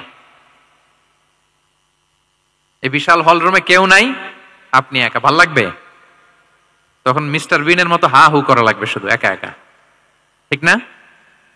তো সবাইকে জাহান্নামে পাঠিয়ে শুধু আমি জান্নাতে গেলে এটা আমার ভাল লাগবে না ওই জান্নাতে। তো আমরা কিভাবে আমাদের জান্নাতের দলকে ভারী করতে পারি, এই চেষ্টাটা আমাদের বেশি বেশি করতে হবে, কি বলেন? তাহলে দাওয়া should be full of love, কারণ ভালোবাসা দিয়ে যা জয় করা যায়, কঠোরতা দিয়ে তা পারা যায় না। ভালোবাসা দিয়ে আপনি যেটা করতে পারবেন, কঠোরতা দিয়ে কখনো সেটা করতে পারবেন। আসুন আমরা হাদিস থেকে শুনি, সিরাত থেকে শুনি। আল্লাহর হাবিব সাল্লাল্লাহু আলাইহি ওয়াসাল্লাম মসজিদে নববীতে বসে আছেন সাহাবাদেরকে নিয়ে। হঠাৎ এক বেদুইনের আগমন। বেদুইন মানে যার মধ্যে নগর জীবনের কোনো নিয়ম কানুন সে দেখেনি, জানে না, বুঝে না। সিভিলাইজেশন বলতে যেটা বুঝি, ভদ্রতা, কার্টিসি, ম্যানার, এটা সে শিখেনি। এরকম এক বেদুইন অনেক দূর পল্লী থেকে মদিনার মসজিদে নববীতে এসেছে, কিন্তু সে ইসলাম ধর্ম গ্রহণ করেছে, মুসলিম। তো মসজিদে ঢুকে সে 2 রাকাত নামাজ পড়তেছে, এসে যে রাসূলকে সালাম দিবে কথা, ওই কার্টিসিটাও নাই। রাসূল সাল্লাল্লাহু আলাইহি ওয়াসাল্লাম বসা ওইদিকে সাহাবাদের নিয়ে, সে তার মতো এসে এক জায়গায় মসজিদের সাথে তার উট বেঁধে সে 2 রাকাত নামাজ পড়ে দোয়া করতেছে আল্লাহর কাছে। কি দোয়া জানেন? দোয়ার মধ্যেও কার্টিসি নাই। দোয়াতে বলে, ইয়া আল্লাহ, আল্লাহুম্মা আরহামনি ওয়ারহাম মুহাম্মাদা ওয়ালা তারহাম মা'ানা আহাদা। মানে আল্লাহ, তুমি শুধু আমারে রহম করো আর মুহাম্মদ সাল্লাল্লাহু আলাইহি ওয়াসাল্লামকে রহম করো, আমাদের সাথে আর কাউরে রহম করো না তুমি। বেদুইন, তার মধ্যে আদাবু দোয়া, দোয়ার যে একটা এটিকেটস আছে, এটা তো তার জানা নাই। দোয়ায় অন্যদের জন্য দোয়া করলে যে নিজের লাভ, এটা সে জানতো না। আমি যদি বলি যে আল্লাহ এই ভাইদেরকে তুমি কবুল করো, তখন ফেরেশতারা বলে আল্লাহ যিনি দোয়া করতেছে আগে তাকে তুমি কবুল করো। কেউ অসুস্থ, আমি যদি বলি আল্লাহ আমার এই ভাইকে তুমি সুস্থ করো, আল্লাহর ফেরেশতারা বলে আল্লাহ যিনি দোয়া করলেন আগে তার রোগ বালাই থাকলে আগে তাকে সুস্থ করো। এই যে দোয়ার এটিকেটস, আদাব দোয়া, এটা সে জানতো না। সে দোয়া করতেছে আল্লাহুম্মা আরহামনি ওয়ারহাম মুহাম্মাদা ওয়ালা তারহাম মা'ানা আহাদা, শুধু আমারে রহম করো, মুহাম্মদ সাল্লাল্লাহু আলাইহি ওয়াসাল্লাম রহম করো, আর কাউরে না। তো রাসূল সাল্লাল্লাহু আলাইহি ওয়াসাল্লাম দূর থেকে দেখতেছেন এই দোয়া, আর বলতেছেন যে হায় রে, একটা প্রশস্ত জিনিসকে সে সংকীর্ণ বানায় ফেললো। আল্লাহর কাছে কি রহমের কোনো কমতি বা ঘাটতি আছে? নাই। সে তো দোয়াতে সবাইকে ইনক্লুড করতে পারতো। তো রাহমাতাল লিল আলামিন আল্লাহর হাবিব সাল্লাল্লাহু আলাইহি ওয়াসাল্লাম তিনি বুঝতে পেরেছেন যে এই লোকটা আসলে বেদুইন, তার মধ্যে ওই কার্টিসি নাই। তো তিনি ফলো করতে লাগলেন যে দেখি লোকটা কি করে। তো লোকটা দোয়া টোয়া করেই এবার যে মসজিদের এক কর্নারে বসে ওখানেই পেশাব করা শুরু করলো। মানে কোনো কার্টিসি, নিয়ম, ভদ্রতা তার জানা নাই। তো তাকে পেশাব করতে দেখে বাকি লোকেরা তো তাকে ধরতে গেল, মারতে গেল। রাসূল সাল্লাল্লাহু আলাইহি ওয়াসাল্লাম বললেন দাউ, রাখো রাখো, আরে থামো থামো, ওকে কাজ সারতে দাও, ওকে ওর কাজ সারতে দাও। কারণ আপনারা এটা ভালো জানেন যে ওয়াশরুম সারা অবস্থায় যদি কেউ বাইরে থেকে জোরে ডাক দেয় তাহলে অবস্থা খারাপ আছে, ঠিক কিনা বলেন? কেউ টয়লেট সারতেছে ওয়াশরুমে, তখন যদি আপনি জোরে নক করেন এটা তার ক্ষতি হয়, কারণ আগে তাকে ওইটা পাস করতে হবে স্মুথলি। এটাও একটা এটিকেট যে কেউ ওয়াশরুমে গেল, আমাকেও যেতে হবে, তো আমি যে বারবার ডিস্টার্ব না করে ওখানে একটু পায়চারা করতে পারি, একটু হালকা মৃদু শব্দে কাশে দিতে পারি, আমি যে বাইরে আছি, সামওয়ান ইজ ওয়েটিং আউটসাইড, এটা তাকে বুঝাতে পারি। কিন্তু অনেকে যে কি করে, ধাম ধাম করার যখন শুরু করে, ওই বেচারার তো অবস্থা টাইট। এটা যেন আমরা না করি, এই শিক্ষাটা কিন্তু এই হাদিস থেকে পাই। রাসূল সাল্লাল্লাহু আলাইহি ওয়াসাল্লাম বললেন দাউ দাউ, রাখো রাখো, আরে ছাড়ো ছাড়ো, ও তো এখন করতেছে, ইউরিন পাস করতেছে, রাখো, ওটাও সারুক, আগে সারুক, আমরা পরে ডিল করি। তো সবাইকে তিনি থামালেন, ও সারলো।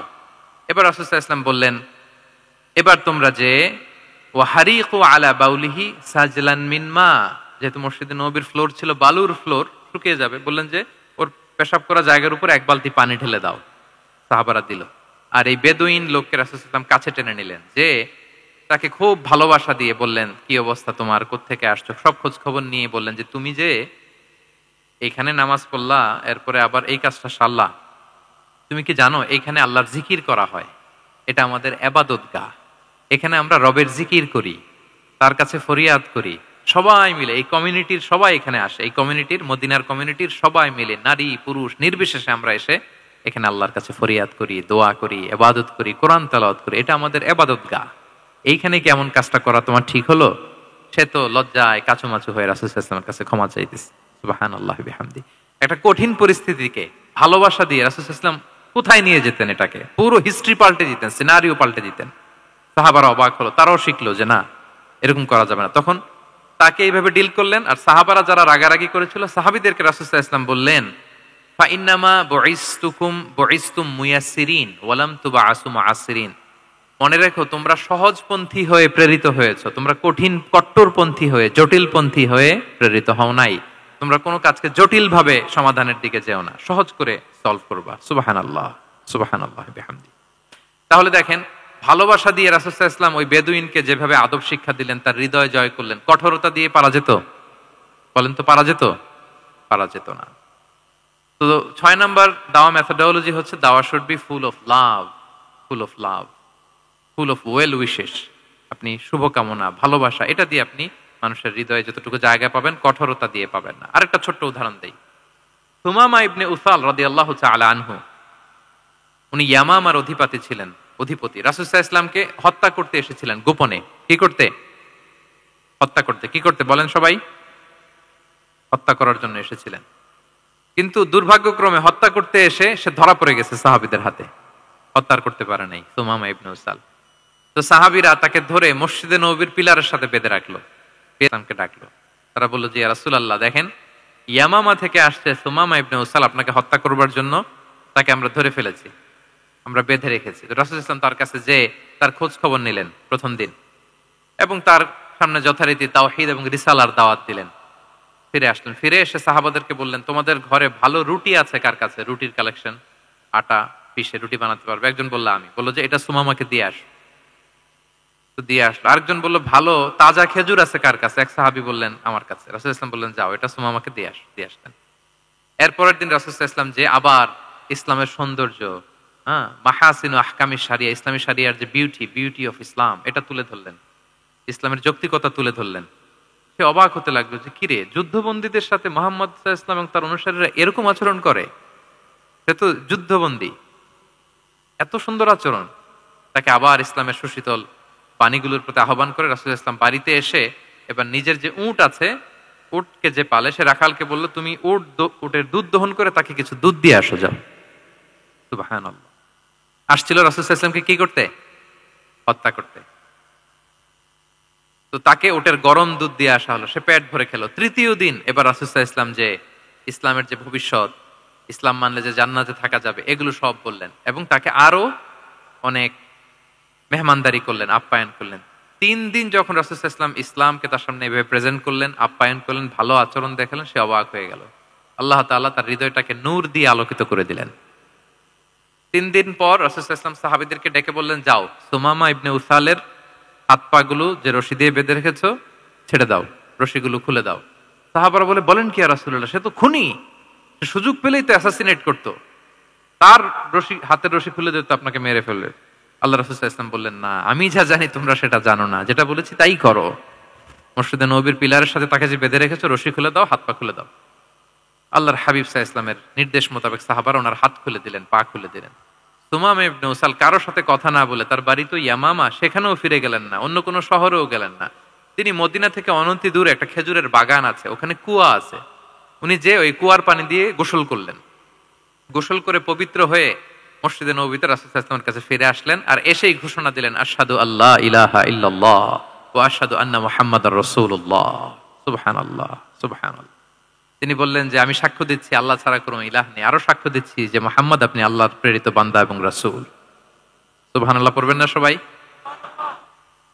এবার তিনি বললেন মুহাম্মদ, আপনার চেহারার চাইতে অপছন্দের চেহারা পৃথিবীতে আর দ্বিতীয়টা আমার কাছে ছিল না, কিন্তু আজকের পর থেকে আপনার চেয়ে প্রিয় চেহারা, আপনার চেহারার চেয়ে প্রিয় কোনো চেহারা আমার কাছে আর নাই। ইসলামের চেয়ে অপছন্দনীয় ধর্ম আমার কাছে আর ছিল না, কিন্তু আজ থেকে ইসলামের চেয়ে পছন্দনীয় কোনো ধর্ম আমার কাছে নাই। মদিনার চেয়ে অপছন্দের শহর আমার কাছে ছিল না, তো আজ থেকে মদিনার চেয়ে কোনো প্রিয় শহর আমার কাছে নাই।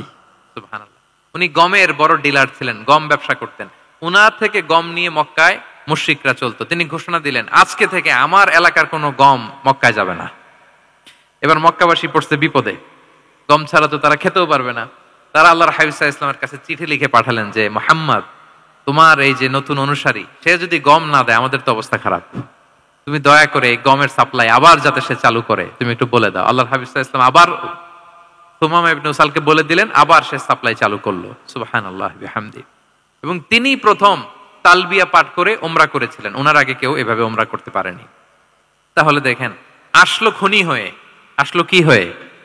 খুনি হয়ে, আর ফিরে গেল নবী প্রেমিক হয়ে। সুবহানাল্লাহ। এটা কিভাবে সম্ভব হয়েছে? রাসূল সাল্লাল্লাহু আলাইহি ওয়াসাল্লামের উদারতা, ভালোবাসা, ঠিক কিনা বলেন? তাহলে আপনি যদি দাওয়ার কথা বলেন আমাকে, দাওয়া should be full of love. কারণ ভালোবাসা দিয়ে যা জয় করা যায়, কঠোরতা দিয়ে সেটা পারা যায় না। কয়টা গেল? 6টা। আর রইল কয়টা? 4টা। আগ্রহ আছে তো না শোনার? আচ্ছা, 7 নাম্বার হচ্ছে, 7 নাম্বার, রাসূল সাল্লাল্লাহু আলাইহি ওয়াসাল্লাম যদি কাউকে কারেকশন করতে চাইতেন, কখনো তাকে অপমান করতেন না, অন্যের সামনে তার নাম নিতেন না। নাম না নিয়ে তাকে শুধরে দিতেন। এটা দাওয়ার আর একটা মেথোডোলজি। কেউ কোনো ভুল কাজ করলে তার নাম ধরে অন্যের সামনে লজ্জিত করতেন না। আমরা কিন্তু অনেক সময় করে ফেলি, করি না? অন্যের সামনে মানুষকে কারেক্ট করি, এটা ঠিক না। The way he use to correct others, আপনি যদি সিরাতের দিকে তাকান, সুবহানাল্লাহ, কিভাবে উনি অন্যকে কারেকশন দিতেন, নাম উল্লেখ করতেন না। আমরা এটা অনেক ভুল করি। আমি এজন্য খুব দুঃখিত এবং লজ্জিত। আমাদের দাওয়া অঙ্গনে আপনি ইউটিউব খুললে দেখবেন যে অনেক দায়ীরা এক দায়ী আরেক দায়ীকে তুচ্ছতাচ্ছিল্য করছে, তার নাম নিয়ে তাকে ছোট করা, তাকে খারিজ করা, তাকে নাকচ করা, সে জাহান্নামী, সে কাফের, সব ইসলামের ঠিকাদারি উনি একা নিজে নিয়ে বসে আছে, আর বাকি যা আছে সব খারিজ। এইটা রাসূল সাল্লাল্লাহু আলাইহি ওয়াসাল্লামের দাওয়ার সাথে যায় না। বরং কেউ যদি কোনো ভুল কিছু বলে, ভুল করে, আপনি যদি মনে করেন যে না তার এটা ভুল, আমারটা সঠিক, তো আপনার নিয়ম হচ্ছে আপনি সঠিকটা প্রচার করা। তাহলে কেউ যদি ভুল করে থাকে তারও টনক নড়বে, বাকিরাও সঠিকটা জেনে যাবে। এটা হচ্ছে রাসূল সাল্লাল্লাহু আলাইহি ওয়াসাল্লামের দাওয়া মেথোডোলজি। তিনি কখনো কারো নাম ধরে অন্যের সামনে, মানুষের সামনে তাকে লজ্জা দিতেন না, তাকে কারেক্ট করতে যেতেন না। এটা ছিল রাসূল সাল্লাল্লাহু আলাইহি ওয়াসাল্লামের বৈশিষ্ট্য। আসুন আমরা সিরাত থেকে দেখি, হাদিস থেকে দেখি।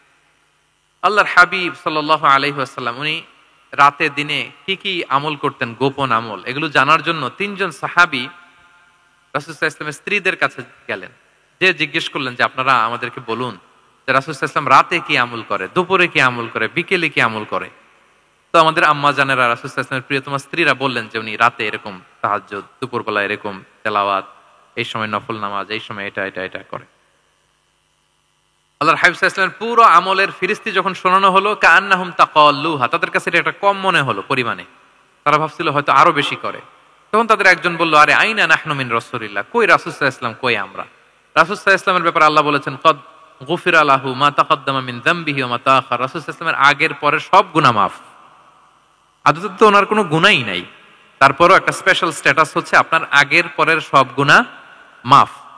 তো তারা বলল, যেই মহান ব্যক্তির, যেই নবীর আগের পরের সব গুনাহ মাফ বলে ঘোষণা দেওয়া হয়েছে, তার সাথে তো আমাদের তুলনা করলে হবে না, আমাদের তো বেশি আমল করতে হবে। রাসূল সাল্লাল্লাহু আলাইহি ওয়াসাল্লাম হয়তো এই জন্য এই স্ট্যান্ডার্ড মেনটেন করেন না, এরকম করলে তো আমরা মাফ পাবো না আল্লাহর কাছে। ভালো চিন্তা থেকেই তারা ভাবছেন যে না, আমাদের আমল আসলে কম হয়ে যাচ্ছে, বাড়াইতে হবে। রাসূল সাল্লাল্লাহু আলাইহি ওয়াসাল্লামের কথা ভিন্ন, আমাদের বাড়াইতে হবে। তো কি করতে হবে? একজন বলল, আজকে থেকে আমি সারা রাত নফল নামাজ পড়বো, সারা রাত ঘুমাবো না। আর নিয়ত করে ফেলছে, আমি সারা রাত নফল নামাজ, এশার পর থেকে যে নফল শুরু হবে ফজর পর্যন্ত, ঘুমটম নাই। আচ্ছা, গেল। আরেকজন বলল, আমি সারা বছর রোজা রাখবো, কালকে থেকে যে রোজা ধরবো আর ভাঙবো না, সারা বছর। আরেকজন বলল, আমার কয়েকজন স্ত্রী আছে, আমি আর স্ত্রীদের কাছে যাব না, আমি এখন থেকে সন্ন্যাসী, বৈরাগী জীবন যাপন করব, আমি আর কোন নারীর কাছে যাচ্ছি না। এই ঘোষণা যখন তারা দিয়ে ফেলছে, এটা রাসূল সাল্লাল্লাহু আলাইহি ওয়াসাল্লামের কান পর্যন্ত যেয়ে পৌঁছলো। আল্লাহর হাবিব সাল্লাল্লাহু আলাইহি ওয়াসাল্লাম এটা শুনে ফেললেন। শুনে রাসূল সাল্লাল্লাহু আলাইহি ওয়াসাল্লাম এটা অপছন্দ করলেন, কারণ এটা তো রাইট ট্র্যাক না, ওনারা ভুল করতেছে। একটা ভরা মজলিসে রাসূল সাল্লাল্লাহু আলাইহি ওয়াসাল্লাম বললেন, আনতুমুল্লাযীনা কুলতুম কাযা ওয়া কাযা, শুনলাম তোমাদের মধ্যে কে কে নাকি এমন এমন বলছো। সুবহানাল্লাহ। তিনি বলতে পারে, এই আব্দুল্লাহ দাঁড়াও, এই আব্দুর রহমান স্ট্যান্ড আপ, এই দাঁড়াও, তুমি নাকি এটা বলছো, তুমি এটা বললে তো ওনারা লজ্জা পেতেন না, সবার সামনে লজ্জা পেতেন। উনি এটা না করে কাজ হাসিল হয়ে যাচ্ছে, বললেন আনতুমুল্লাযীনা কুলতুম কাযা ওয়া কাযা। অনেক বর্ণনা এরকম পাওয়া যায়, মা বালু আকওয়ামিন ইয়াফআলুনা কাযা ওয়া কাযা, মা বালু আকওয়ামিন ইয়াকুলুনা কাযা ওয়া কাযা। তাদের কি হলো, তারা এমন এমন বলে, তাদের হলোটা কি, তারা এমন এমন বলে। এইভাবে তিনি শুধরে দিতেন।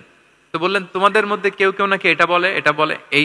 ওই 3 জনের তো টনক নড়ে গেছে, আর বাকিরা শুনতেছে। তখন রাসূল সাল্লাল্লাহু আলাইহি ওয়াসাল্লাম বললেন, না, এটা ঠিক নয়। আমি তোমাদের মধ্য থেকে সবচেয়ে বেশি মুত্তাকি, সবচেয়ে বেশি বুজুর্গ। ওয়াল্লাহি ইন্নী লা আখশাকুম লিল্লাহি ওয়া আতকাকুম লাহু, আমি তোমাদের মধ্য থেকে আল্লাহকে সবচেয়ে বেশি ভয় পাই। বলেন তো, রাসূল সাল্লাল্লাহু আলাইহি ওয়াসাল্লামের চেয়ে বেশি আল্লাহকে ভয় পাওয়া কারো পক্ষে সম্ভব? আল্লাহর হাবিব সাল্লাল্লাহু আলাইহি ওয়াসাল্লামের চেয়ে বেশি মুত্তাকি হওয়া কারো পক্ষে সম্ভব? আমার নবীর চাইতে শ্রেষ্ঠ হওয়া সম্ভব? তার যে স্ট্যান্ডার্ড ইবাদতের, এটারে ছাড়াই যাওয়া সম্ভব? সম্ভব না। তো তিনি বললেন যে আমি রাত্রিবেলা ঘুমাই আসার পরে, আবার শেষ রাতে তাহাজ্জুদও পড়ি, ঘুমও আছে নামাজও আছে, ব্যালেন্স। আমি সোম বৃহস্পতিতে রোজা রাখি, সপ্তাহের বাকি দিনগুলোতে খাই। আবার আমার অনেক 9 জন স্ত্রী তো এট এ টাইমে ছিল, আমি স্ত্রীদের সাথে মেলামেশাও করি। তা আমি এগুলো সব ঠিক রেখে আল্লাহর সবচেয়ে প্রিয় মুত্তাকি হইতে সমস্যা হইল না। তোমাদের এত সমস্যা কোথায়? তোমাদের সমস্যা কোথায়? আমার চেয়ে শ্রেষ্ঠ যদি কেউ কিছু করতে চাও, এটা হবে না, আমি হচ্ছে স্ট্যান্ডার্ড। সুবহানাল্লাহ। দেখেন এইভাবে যখন বললেন, ঠিক করে দিলেন যে তোমরা কে কে জানি এরকম নিয়ত করছো, এটা ভুল করেছো, বরং শুদ্ধ হবে এটা। ওই তিনজনের টনক নড়ে গেছে, তারা শুধরে নিয়েছেন, আর বাকিরা সঠিক মেসেজটা, সঠিক নির্দেশনাটা জেনে গেল। তাহলে ওনাদেরকে কারেকশন করা হয়ে গেছে না অলরেডি? বলেন তো, ওনারা যে ভুল করছে কারেকশন হয়েছে কিনা? কিন্তু তাদেরকে অপমান করা হয়েছে। এই ভুলটা আমরা অনেক সময় করি। অন্যের সামনে কখনো নিজের ছেলেকে, নিজের স্ত্রীকে, বন্ধুকে বা যাকে, হঠাৎ হাসির রোল পড়লো কেন এখানে? কিছু কমন পড়ে গেছে নাকি কথা নিজের জীবনের সাথে? অন্যের সামনে এইভাবে আমরা যেন কারেক্ট না করি। কাউকে সংশোধন করতে চাইলে আল্লাহর হাবিব সাল্লাল্লাহু আলাইহি সাল্লামের দেখানো পথেই যেন আমরা সংশোধন করি। এটা হচ্ছে এই হাদিসের 1 নম্বর শিক্ষা। আরেকটা শিক্ষা হচ্ছে ব্যালেন্স লাইফস্টাইল, ব্যালেন্স অ্যাপ্রোচ আমরা জানলাম। অনেকে মনে করে, আমার পরিচিত কয়েকজন লোক আছে, আমি বলছি তারা থামাইছে কিনা জানি না, আমার কাছে এসে শোনাইতেছে, হুজুর আমি সারা বছর রোজা রাখি। আমি বলছি আপনারা বলছে কে সারা বছর রোজা রাখতে? সারা বছর তো রোজা রাখা নিষেধ, এটাকে সওমে বিসাল বলে, এটা নিষেধ। বরং সবচেয়ে বেশি যদি কেউ রাখতে চায়, রাসূল সাল্লাল্লাহু আলাইহি ওয়াসাল্লাম বলছে, তাহলে সওমুল্লাহি দাউদ, সিয়ামু দাউদ, দাউদ আলাইহিস সালামের রোজা, এর চেয়ে বেশি না। একদিন রাখবা, আরেকদিন ভাঙবা, একদিন রাখবা, আজকে রোজা রাখলে কালকে খাবেন, কালকে রাখবেন, এরপরের দিন রাখবেন, এরপরের দিন ভাঙবেন, এর চেয়ে বেশি রাখা যায় না। লাগাতার রোজা রাখা নিষেধ। লাগাতার 6 মাস 5 মাস সারা বছর অনেকে রোজা রাখে, এটা না জানার কারণে। তাহলে এই যে ইসলামের যে ব্যালেন্স লাইফস্টাইল, এটা আমরা জানলাম। কাউকে কিভাবে শুধরে দিতে হবে, কারেক্ট করতে হবে, কারেকশনের ওয়ে, এটা আমরা জানলাম। আরেকটা হচ্ছে ইসলাম যে the combination of material and spiritual life, এইটার একটা তথ্য আমরা জানলাম যে আপনার এই দুনিয়াও লাগবে, আপনার আখিরাতও লাগবে। আপনি সব ছেড়ে দিয়ে শুধু আল্লাহর রাস্তায় চলে গেলে ওইটা ইসলাম শিখায় নাই। ইসলাম যে আমাদেরকে ফরিয়াদ শিখায়, প্রার্থনা শিখায়, রব্বানা আতিনা ফিদ দুনিয়া হাসানা ওয়া ফিল আখিরাতি হাসানা ওয়া কিনা আযাবান নার। হে আল্লাহ, আপনি দুনিয়াতেও হাসানা দেন, আখিরাতেও হাসানা দেন। আগে চাইছি কোনটা, আখিরাত না দুনিয়া? সবাই বলেন তো, রব্বানা আতিনা ফিল আখিরাতি হাসানা ওয়া ফিদ দুনিয়া হাসানা, এরকম নাকি রব্বানা ফিদ দুনিয়া হাসানা? দেখেন দুনিয়াটা আগে, দুনিয়াটা আগে। তো ব্যালেন্স, এই ভারসাম্য রাখাটা আমি আলোচনা শুরুই তো করেছি, ওয়াসাতিয়া মানে ভারসাম্যপূর্ণ। ইসলামের নেচারটা হচ্ছে ব্যালেন্সড অ্যাপ্রোচ। এটা আমরা এই হাদিস থেকে শিখতে পারি। আমাদের অনেকেরই এটাতে ঘাটতি আছে, অনেক জ্ঞানী, অনেক স্কলার, অনেক তার কিছু, কিন্তু তার মধ্যে ভারসাম্য এবং পরিমিতি বোধ নাই। পরিমিতি বোধ, ভারসাম্য, ব্যালেন্স লাইফস্টাইল, এটা অনেকে অ্যাডপ্ট করতে পারে না। এটা বছরের পর বছর সাধনা করতে হয়, অ্যাডপ্ট করে নিতে হয় নিজের সাথে। তাহলে 7 নাম্বার হচ্ছে, কাউকে শুধরে দিতে চাইলে আপনি কিভাবে শুধরে দিবেন, এটা আমরা জানলাম। তাকে সবার সামনে লজ্জা দিয়ে শুধরে দেওয়া যাবে? তাহলে কৌশলে তাকে শুধরে দিতে হবে। পারা যাবে তো ইনশাআল্লাহ? কয়টা গেল? 8 নাম্বার। 8 নাম্বার হচ্ছে, এটা দায়ীদের জন্য অনেক বড় রিমাইন্ডার। সেটা হচ্ছে আমরা যে দাওয়া দেই, এটা খেয়াল রাখতে হবে। আমি যা বলি ওটা সবার আগে অ্যাপ্লাই করতে হবে নিজের মধ্যে। আমরা অনেক সময় এটা করে ফেলি যে ভালো একটা হাদিস শুনলে, কোরআনের আয়াত শুনলে, একটা কিছু শুনলে মনে করি যে এগুলো এই সবার জন্য, মানে এটা বাদ, এখান থেকে শুরু, লাইনটা এখান থেকে শুরু, এইখান থেকে যারা আছে এই সবাই এগুলো পালন করবে, আমি এটার বাইরে। দেখবেন যার সাথেই কথা বলেন তার কোনো সমস্যা, তার দোষ, তার কিভাবে সেলফ ডেভেলপমেন্ট, আত্মোন্নয়ন, আত্মশুদ্ধি, শুদ্ধাচার, এগুলো নিয়ে কথা নাই। খালি বলে এই যে কি সমস্যা রে ভাই সমাজে, জানেন শেষ হয়ে গেল দেশটা। তারপর রাজনীতিতে সমস্যা, সমাজে সমস্যা, হুজুরদের মধ্যে সমস্যা, ওদের মধ্যে সমস্যা, শুধু সমস্যা, মানে উনি সব জায়গায় সমস্যা দেখতে পায়। কিন্তু বেসিকলি আপনি যখন সমস্যা নিয়ে কথা বলবেন, সবার আগে খেয়াল করতে হবে যে ওই সমস্যায় আমি আক্রান্ত কিনা। আমরা কেন যেন অন্যকে কাঠগড়ায় দাঁড় করাতে বেশি পছন্দ করি, কিন্তু নিয়ম হচ্ছে নিজেকে বারবার কাঠগড়ায় দাঁড় করানো, যে আমি ঠিক করতেছি কিনা, আসলে আমার মধ্যে শুদ্ধাচার আছে কিনা, আমার লেনদেন ঠিক আছে কিনা, আমি আমার মধ্যে সততা আছে কিনা, do I live a decent life, আমি যা বলি আমি তা করি কিনা। এটা অনেক সময় আমরা ভুলে যাই। আমরা যা বলি সেটার জন্য আগে আমরা নিজে আমল করতে পারি। আল্লাহ তৌফিক দান করুক। আল্লাহ তাআলা বলছেন, ইয়া আইয়ুহাল্লাযীনা আমানু লিমা তাকুলুনা মা লা তাফআলুন, কেন তুমি সেটা বলো যেটা তুমি করো না? কেন সেটা বলো? তো আমরা যদি দাওয়া কাজ করতে চাই, আমি যে দাওয়াটা দিব বা নাসিহাত দিব বা বার্তাটা রাখবো, সবার আগে যেন এটা নিজের দিকে, ওই তীর যেন নিজের দিকে থাকে, যে না এটা আগে তোমার জন্য, আগে তুমি পালন করো, পাশাপাশি এটা সবার জন্য। এটা যেন আমরা করি। আল্লাহর হাবিব সাল্লাল্লাহু আলাইহি ওয়াসাল্লামের জীবনে যদি আমরা দেখি তাহলে দেখবো উনি যা বলতেন ওইটা নিজে আগে বেশি করতেন। আল্লাহু আকবার। উনি ইবাদতের কথা বলতেন, আল্লাহর সামনে নিজেকে সঁপে দেওয়ার কথা বলতেন, আর নিজেকে কিভাবে সঁপে দিতেন দেখেন। তিনি যখন দোয়া করতেন নিজেকে ছোট করতে করতে তিনি আল্লাহরে বলতেন, আল্লাহুম্মা ইন্নী আবদুক ওয়াবনু আবদিক ওয়াবনু আমাতিক নাসিয়াতি বিয়াদিক। হে আল্লাহ, আমি আপনার দাস। আল্লাহ, আমি দাসের ঘরের দাস, দাসীর ঘরের দাস। মানে আমার পিতা আব্দুল্লাহ আপনার দাস, আমার মা আমিনা আপনার দাসী, তো আমরা সবাই আপনার গোলামের ঘরের গোলাম। এর চেয়ে তুচ্ছ, ছোট, নগণ্য করে কি আর আল্লাহর সামনে নিজেকে পেশ করা যায় বলেন? এরপর তিনি বলতেন নাসিয়াতি বিয়াদিক, আল্লাহ আমার মাথার চুলের ঝুঁটি আপনার হাতের মুঠোয়। মাথার চুলের ঝুঁটি হাতের মুঠোয় মানে কি? আপনি ডানে টান দিলে আমি ডানে যেতে বাধ্য, আপনি বাঁয়ে টান দিলে মানে আমার আর কিছু নেই, আল্লাহ সব সঁপে দিলাম আপনার কাছে। কিভাবে নিজেকে তিনি সঁপে দিতেন? তাহাজ্জুদের সালাতে যখন রাতে দাঁড়াতেন, আম্মা জান আয়েশা রাদিয়াল্লাহু তাআলা আনহা বলেন, দাঁড়িয়ে থাকতে থাকতে পা দুইটা ফুলে যেত এরকম, হাত্তা তাতাফাত্তারা কদামা। খুব কষ্ট হতো আল্লাহ রাসূল সাল্লাল্লাহু আলাইহি ওয়াসাল্লামের। আম্মা জান আয়েশা বলতেন, ইয়া রাসূলুল্লাহ কদ গুফিরা লাকা মা তাকদ্দামা মিন যামবিকা ওয়া মা তাআখার। আল্লাহ তো বলেছেন আপনার সব গুনাহ মাফ, গুনাই তো নাই, তাও ঘোষণা সব গুনাহ মাফ। এত কষ্ট নিজের দেহের উপর নিজে কেন দেন? আল্লাহর হাবিব সাল্লাল্লাহু আলাইহি ওয়াসাল্লাম বলতেন, আফালা উহিব্বু আন আকুনা আবদান শাকুরা। হে আয়েশা, এটা ঠিক আল্লাহ আমাকে মর্যাদা দিয়েছেন, কিন্তু আমি কি শুকরগুজার বান্দা হতে চাইবো না? আল্লাহর নেয়ামতে যে আমি ভেসে বেড়াই, আল্লাহর নেয়ামতে যে আমি বেঁচে আছি, আল্লাহর অনুগ্রহের কারণে যে আমার এত সম্মান, সে আল্লাহর প্রতি আমি কি নিজেকে পেশ করব না? আফালা উহিব্বু আন আকুনা আবদান শাকুরা। আমি কি শুকরগুজার হব না? আমার রোলটা তো আমাকে প্লে করতে হবে, আমাকে তো উজাড় করে আমার রবের সামনে আমাকে উপস্থাপন করতে হবে। দেখেন, শুধু বলতেন না, করে দেখাতেন। রাতের সালাতে যখন কিয়ামুল লাইল করতেন, কাঁদতে কাঁদতে দাড়ি ভিজে যেত, কাঁদতে কাঁদতে হাত্তা বাল্লাল আরদা হাত্তা বাল্লা লিহিয়াতাহু হাত্তা বাল্লা হাজারাহু, কাঁদতে কাঁদতে জুব্বা ভিজে যেত। সিজদায় পড়ে যখন থাকতেন, কাঁদতে কাঁদতে জমিন ভিজিয়ে ফেলতেন আল্লাহর হাবিব সাল্লাল্লাহু আলাইহি ওয়াসাল্লাম। এভাবে নিজেকে আল্লাহ তাআলার সামনে পেশ করতেন। তো আমরা যারা দাওয়া অঙ্গনে কাজ করি, এটা খুব পিচ্ছিল পথ, এটা খুবই পিচ্ছিল। আমাদের খেয়াল রাখতে হবে যে আমি যা বলি এটা আমি করি কিনা। এটা দায়ীদের জন্য চ্যালেঞ্জিং। সে নিজে একটা ডিসেন্ট লাইফ লিড করা, তার নিজের মধ্যে সততা থাকা, নৈতিকতা থাকা, মোরালিটি, এথিক্স, ভ্যালিউজ নিয়ে যে আমরা বলি, ওই ভ্যালিউজের প্র্যাকটিস যেন আমাদের মধ্যে থাকে। আল্লাহ তাআলা আমাদেরকে তৌফিক দান করুক, আমরা পড়ি আমিন। 9 নম্বরে হচ্ছে কনসিডারেট হওয়া। রাসূল সাল্লাল্লাহু আলাইহি ওয়াসাল্লাম খুবই কনসিডারেট ছিলেন। এটা খুব গুরুত্বপূর্ণ, খেয়াল করে শুনুন। কনসিডারেট মানে খুব উচ্চ বিবেকবোধ সম্পন্ন ব্যক্তিত্ব, খুব বিবেকবোধ সম্পন্ন। আমাদের অনেকের মধ্যে এটা, আমাদের অনেকের সেন্স কাজ করে না। আল্লাহর হাবিব সাল্লাল্লাহু আলাইহি ওয়াসাল্লাম, he was a man of 6 senses. 6টা সেন্স ওনার কাজ করতো। সুবহানাল্লাহ, সুবহানাল্লাহ। কথা বলতেছেন, ওদিকে কি হচ্ছে, ওদিকে সব একসাথে একটা গ্ল্যান্সে তিনি মেনটেন করতেন। সুবহানাল্লাহ বিহামদিহি। তো এই উচ্চ বিবেকবোধ সম্পন্ন হইতে হবে দায়ীদের।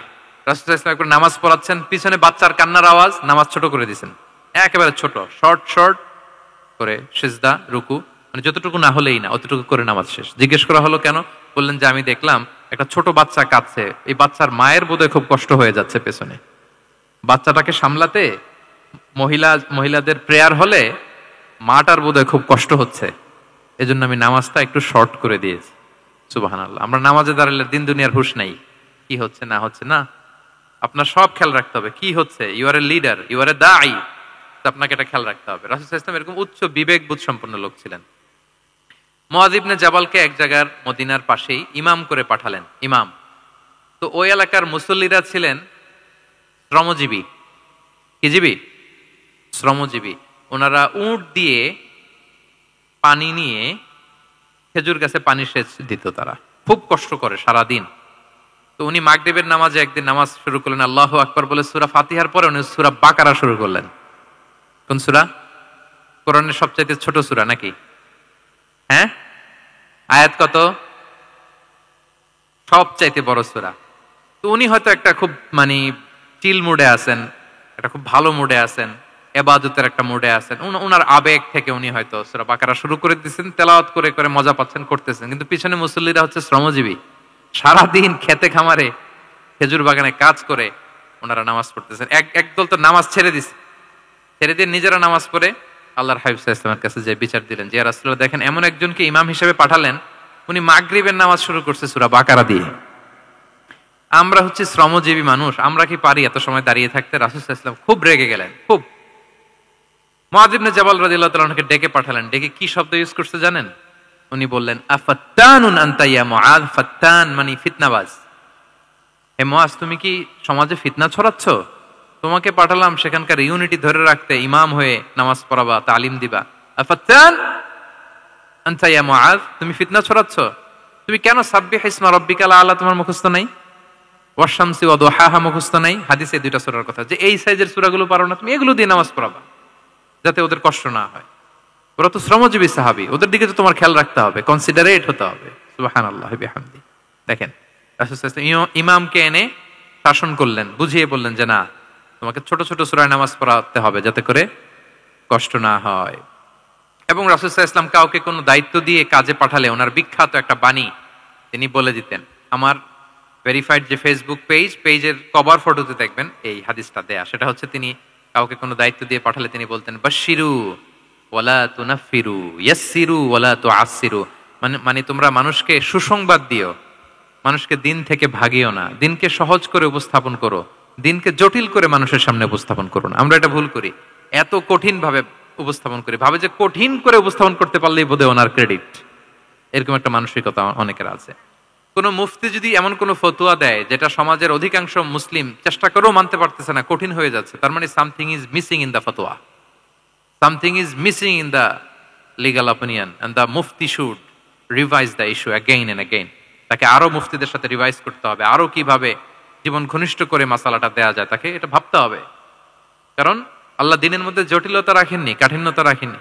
আমরা দিনকে কঠিন ভাবে মানুষের কাছে উপস্থাপন করি, মানুষকে ভয় দেখাই, আমরা হতাশ করি, দিন থেকে ভাগাই। রাসূল সাল্লাল্লাহু আলাইহি ওয়াসাল্লাম বলেছেন, খবরদার দিন থেকে ভাগিও না, সহজ করে মানুষের কাছে উপস্থাপন করো, দিনকে জটিল করে মানুষের কাছে উপস্থাপন করবে না। তো তাহলে কনসিডারেট ছিলেন রাসূল সাল্লাল্লাহু আলাইহি ওয়াসাল্লাম, খুব উচ্চ বিবেক বোধ সম্পন্ন ব্যক্তি ছিলেন। একবার মাগরিবের সালাতে অথবা এশার সালাতে হাদিসে এসেছে যে ইহদা সালাতাইল ইশা, মানে মাগরিব অথবা এশায়, হাসান হুসাইন রাদিয়াল্লাহু তাআলা আনহুমাকে নিয়ে তিনি নামাজে গেলেন। নামাজের এক পর্যায়ে সেজদারত অবস্থায় ওনার নাতি হাসান রাদিয়াল্লাহু তাআলা আনহু ওনার কাঁধের উপরে চেপে বসলেন, দীর্ঘ সেজদা দিলেন। এরপর যখন নামাজ শেষ করলেন, সাহাবারা বললেন, ইয়া রাসূলুল্লাহ, এত লম্বা সেজদা দিতে তো কখনো দেখি নাই, নামাজে কি অসুস্থ হয়ে গেলেন নাকি? অথবা নামাজ চলা অবস্থায় কি কোরআনের আয়াত নাজিল হলো নাকি? রাসূল সাল্লাল্লাহু আলাইহি ওয়াসাল্লাম বললেন, কুল্লু যালিকা লাম ইয়াকুন, একটাও না, বরং ওয়ালাকিন নাবনি ইরতাহালানি, আমার নাতি আমার কাঁধে উঠছিল। ফাকারিহতু আন উআজ্জিলাহু হাত্তা ইয়াকদিয়া হাজাতা, আমি সেজদায় উঠতে গেলেই তো ও যে খেলতেছে এটা ডিস্টার্ব হয়ে যাবে, তো ওর যতক্ষণ না ওর খেলা শেষ না হয় আমি একটু ওয়েট করতেছিলাম। তার খেলাধুলা শেষে তার সময় যখন হয়েছে, নেমে গেছে, আমি তখন সেজদা থেকে মাথা উঠিয়েছি। কি কনসিডারেট ছিলেন দেখেন, কি উচ্চ বিবেক বোধ সম্পন্ন। অন্যের যাতে কষ্ট না হয়, অন্যের যে কোনো কনসার্ন, এগুলো সব তিনি খেয়াল রাখতেন। তো দাঈদের এরকম সিক্স সেন্সের অধিকারী হওয়ার চেষ্টা করতে হবে। আল্লাহ তাআলা আমাদেরকে তৌফিক দান করুক। কয়টা গেল? 9টা। আর একটা সর্বশেষ, এটা খুব গুরুত্বপূর্ণ, আপনাদের সাথে খুবই রিলেভেন্ট, মনোযোগ দিয়ে শুনুন। সেটা হচ্ছে প্রপার টাইমিং ফর দাওয়া। দাওয়ার জন্য টাইমিংটা খুব গুরুত্বপূর্ণ। টাইমিং ইজ প্রপার টাইমে যদি দেন, ওটা ক্লিক করবে, ওটা স্পার্ক করবে। আর যদি সময় মতো না হয়, ওটা কাজ করবে না। প্রপার টাইমে প্রপার দাওয়াটা দিতে হয়, সঠিক সময়ের অপেক্ষা করা, যখন সেই সময়টা আসছে তখন দাওয়া দেওয়া। বুঝতে পেরেছেন না ব্যাপারটা? একটা ছোট্ট উদাহরণ দেই। এক ইহুদি কিশোর রাসূল সাল্লাল্লাহু আলাইহি ওয়াসাল্লামের খেদমত করতো। ইহুদি কিশোর, কোন ধর্মের কিশোর বলেন তো? ইহুদি কিশোর।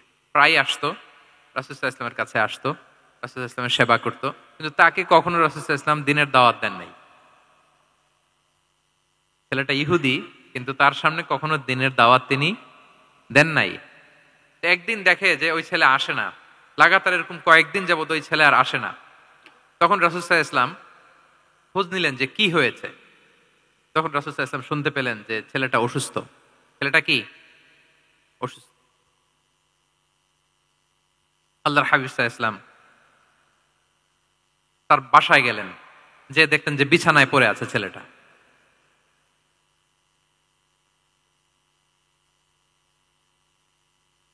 দেখলেন যে ইহুদি ছেলেটা বিছানায় পড়ে কাতরাচ্ছে, পাশে ছেলেটার বাবা।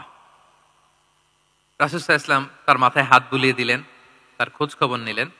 এবার রাসূল সাল্লাল্লাহু আলাইহি ওয়াসাল্লাম বললেন, আসলিম, মানে ইসলাম ধর্ম গ্রহণ করো। ফানাযারা ইলা ওয়াজহি আবি, ইহুদি ছেলেটা তার বাবার চেহারার দিকে তাকালো যে দেখে আব্বা কি বলে। বাবা যেহেতু দাঁড়ায় আছে, ফানাযারা ইলা ওয়াজহি আবি, বাবার চেহারার দিকে মুমূর্ষু ছেলেটা বাবার চেহারার দিকে তাকালো। তো বাবা বলল, আতি আবুল কাসিম, মানে আবুল কাসিম যা বলে তাই শোনো। রাসূল সাল্লাল্লাহু আলাইহি ওয়াসাল্লামের বড় ছেলের নাম ছিল কাসিম, ফলে ওনাকে আবুল কাসিম বলে মদিনাতে ডাকা হতো। আমাদেরও তো বড় ছেলে বা বড় মেয়ের নাম ধরে ডাকে না? ধরেন যে আপনার বড় ছেলের নাম আব্দুল্লাহ, তো আপনারা বলে আব্দুল্লাহর বাবা। রাসূল সাল্লাল্লাহু আলাইহি ওয়াসাল্লামকে মদিনায় বলা হতো কাসিমের বাবা। তো ছেলেটা যখন বাবার চেহারার দিকে তাকালো, বাবা বলল, আতি আবুল কাসিম, তুমি আবুল কাসিমের অনুসরণ করো, যা বলে তাই শোনো। ছেলেটা তখন পড়তে আরম্ভ করলো, আশহাদু আল্লা ইলাহা ইল্লাল্লাহ ওয়া আশহাদু আন্না মুহাম্মাদুর রাসূলুল্লাহ, মানে মুসলিম হয়ে গেল। রাসূল সাল্লাল্লাহু আলাইহি ওয়াসাল্লাম ইহুদীদের ঘর থেকে বের হয়ে আসলেন আর বললেন, আলহামদুলিল্লাহিল্লাযী আনকাযাহু মিনান নার, বুখারীর বর্ণনা। প্রশংসা সে আল্লাহর, যে আল্লাহ এই ছেলেটিকে জাহান্নাম থেকে মুক্তি দিয়ে জান্নাতি বানিয়ে নিল। দেখেন, রাসূল সাল্লাল্লাহু আলাইহি ওয়াসাল্লাম একটা প্রপার টাইমিং এর অপেক্ষা করতেছিলেন। এতদিন রাসূল সাল্লাল্লাহু আলাইহি ওয়াসাল্লামের ঘরে যে ইহুদি কিশোর খেদমত করে, কাজ করে দিয়ে আসে, একদিনও দাওয়াত দেয় না। রাসূল সাল্লাল্লাহু আলাইহি ওয়াসাল্লাম একটা ভালো সময় খুঁজতেছিলেন। শুরুতেই যদি দাওয়াত দেয়, ওই ছেলে আশাই বন্ধ করবে, ভাববে খাইছে, আমার তো ধর্মান্তরিত করতে চায়। ঠিক কিনা বলেন? যে আমার একটা ফেইথ আছে, সে তো আমার ফেইথ কেড়ে নিতে চায়, বা তার বাবাও ভয় পাবে। রাসূল সাল্লাল্লাহু আলাইহি ওয়াসাল্লাম যখন অনেকদিন তার সাথে মিশলেন, রাসূল সাল্লাল্লাহু আলাইহি ওয়াসাল্লামের ব্যক্তিত্ব, রাসূল সাল্লাল্লাহু আলাইহি ওয়াসাল্লামের কথা বার্তা, আচরণ, মানসিকতা সব দেখে যখন এই ইহুদি ছেলে, তার বাবা ইমপ্রেসড, এবং ছেলেটা শুয়ে আছে বিছানায় মুমূর্ষ, এই প্রপার একটা টাইমিং এর অপেক্ষায় রাসূল সাল্লাল্লাহু আলাইহি ওয়াসাল্লাম ছিলেন। যখনই সেই সময়টা এসেছে, রাসূল সাল্লাল্লাহু আলাইহি ওয়াসাল্লাম দাওয়াত দিলেন, মুহূর্তের মধ্যে ক্লিক। আল্লাহু আকবার। এই প্রপার টাইমিং এর অপেক্ষা আমাদেরকে করতে হবে। এই সুযোগটা কিন্তু আপনাদের আছে। আমি শুরুতেই বলেছি যে ডক্টর যারা, তাদের কাছে মানুষ কখন আসে? সুদিনকালে না দুর্দিনকালে? বলেন, তার বিপদ, এর চেয়ে বড় বিপদ নাই। ক্যান্সার নিয়ে আসছে, ডায়াবেটিক্স নিয়ে আসছে, অসুস্থ, অসহায়, মানে ভাবখানা এমন, আপনি ছাড়া তার আর কোনো গতি নাই। ঠিক কিনা বলেন? এই প্রপার টাইমে যখন আপনি মনে করবেন যে now it's high time to give দাওয়া, জাস্ট ডু ইট। যখন মনে করবেন যে না, এখন একটা সুন্দর সময়, এখন বললে এটা কাজে দিবে, ওই সময়টাকে আপনি কাজে লাগান। তাহলে দাওয়া মেথোডোলজি সর্বশেষ পয়েন্ট হচ্ছে প্রপার টাইমিং ফর দাওয়া। যখন দাওয়া দিলে কাজে লাগবে, ঠিক তখন দিতে হবে। কি পারা যাবে তো ইনশাআল্লাহ? আল্লাহ তাআলা আমাদের সবাইকে তৌফিক দান করুক। তাহলে প্রিয় ভাইয়েরা, আমি একটু রিভাইজ করি আপনাদের সাথে কি কি নিয়ে কথা বললাম। প্রথমে আমরা বলেছি যে আমাদের মধ্যমপন্থী হইতে হবে, বাড়াবাড়িও করা যাবে না, ছাড়াছাড়িও করা যাবে না। আমরা কোথায় থাকবো? মাঝামাঝি, মাঝামাঝি। এরপরে আমরা বললাম ওরাল দাওয়ার চেয়ে প্র্যাকটিক্যাল দাওয়া, লিভিং দায়ী হইতে পারলে ওটার ইফেক্ট অনেক বেশি। এরপর আমরা আল্লাহর হাবিব সাল্লাল্লাহু আলাইহি ওয়াসাল্লামের সিরা এবং সুন্নাহ থেকে 10টা মেথোডোলজি, দাওয়া মেথোডোলজি আলোচনা করেছি। তার প্রথমটা ছিল ভেরি সফট এন্ড মাইল্ড, দাওয়া ল্যাঙ্গুয়েজটা সফট এন্ড মাইল্ড হতে হবে। 2 নাম্বার, কোশ্চেন থ্রো করতে হবে অ্যাটেনশন ড্র করার জন্য। 3 নম্বরে, visual explanation to make the দাওয়া মোর ইফেক্টিভ এন্ড প্রোডাক্টিভ। তারপরে 4 নাম্বার, গ্রাজুয়ালিটি, ধীরে ধীরে, ধাপে ধাপে, একবারে সব চাপিয়ে দেওয়া যাবে না। 5 নম্বরে, ইমোশনাল ইন্টেলিজেন্স ইউজ করতে হবে। 6 নম্বরে, ফুল অফ লাভ, দাওয়া should be full of love. 7 নম্বরে, কাউকে শুধরে দিতে চাইলে লজ্জা দিয়ে অন্যের সামনে শুধরে দিতে দেওয়া যাবে না, রাসূল সাল্লাল্লাহু আলাইহি ওয়াসাল্লাম যেভাবে শিখিয়েছেন ওইভাবে কারেক্ট করতে হবে। 8 নম্বরে, দাওয়া should be applied in yourself, আগে নিজের মধ্যে।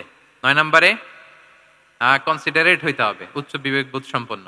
আচ্ছা, 10 নম্বরে, প্রপার টাইমিং, ঝোপ্প যে কোপ, বাংলা একটা কথা বলে না, কি বলে? ঝোপ্প যে, তার মানে সময় মতো, সময়ের 1/4, অসময়ের সময় মতো। যখন আপনি মনে করবেন it's high time to give দাওয়া, ডু ইট, এটা করেন। এইভাবে আল্লাহ রাসূল সাল্লাল্লাহু আলাইহি সাল্লামের দাওয়া মেথোডোলজি ফলো করে যদি আমরা দাওয়া কাজ করি, দাওয়াটা প্রোডাক্টিভ হবে এবং খুব ইফেক্টিভ হবে। আশা করি আল্লাহর হাবিব সাল্লাল্লাহু আলাইহি সাল্লামের এই যে দাওয়া মেথোডোলজি, এবং এটা কিভাবে আমাদের সাথে রেলেভেন্ট হতে পারে, কিভাবে এটাকে আমরা ইফেক্টিভ করতে পারি আর প্রোডাক্টিভ করতে পারি, এ ব্যাপারে আপনারা একটা মোটামুটি ধারণা পেয়েছেন। কি বলেন?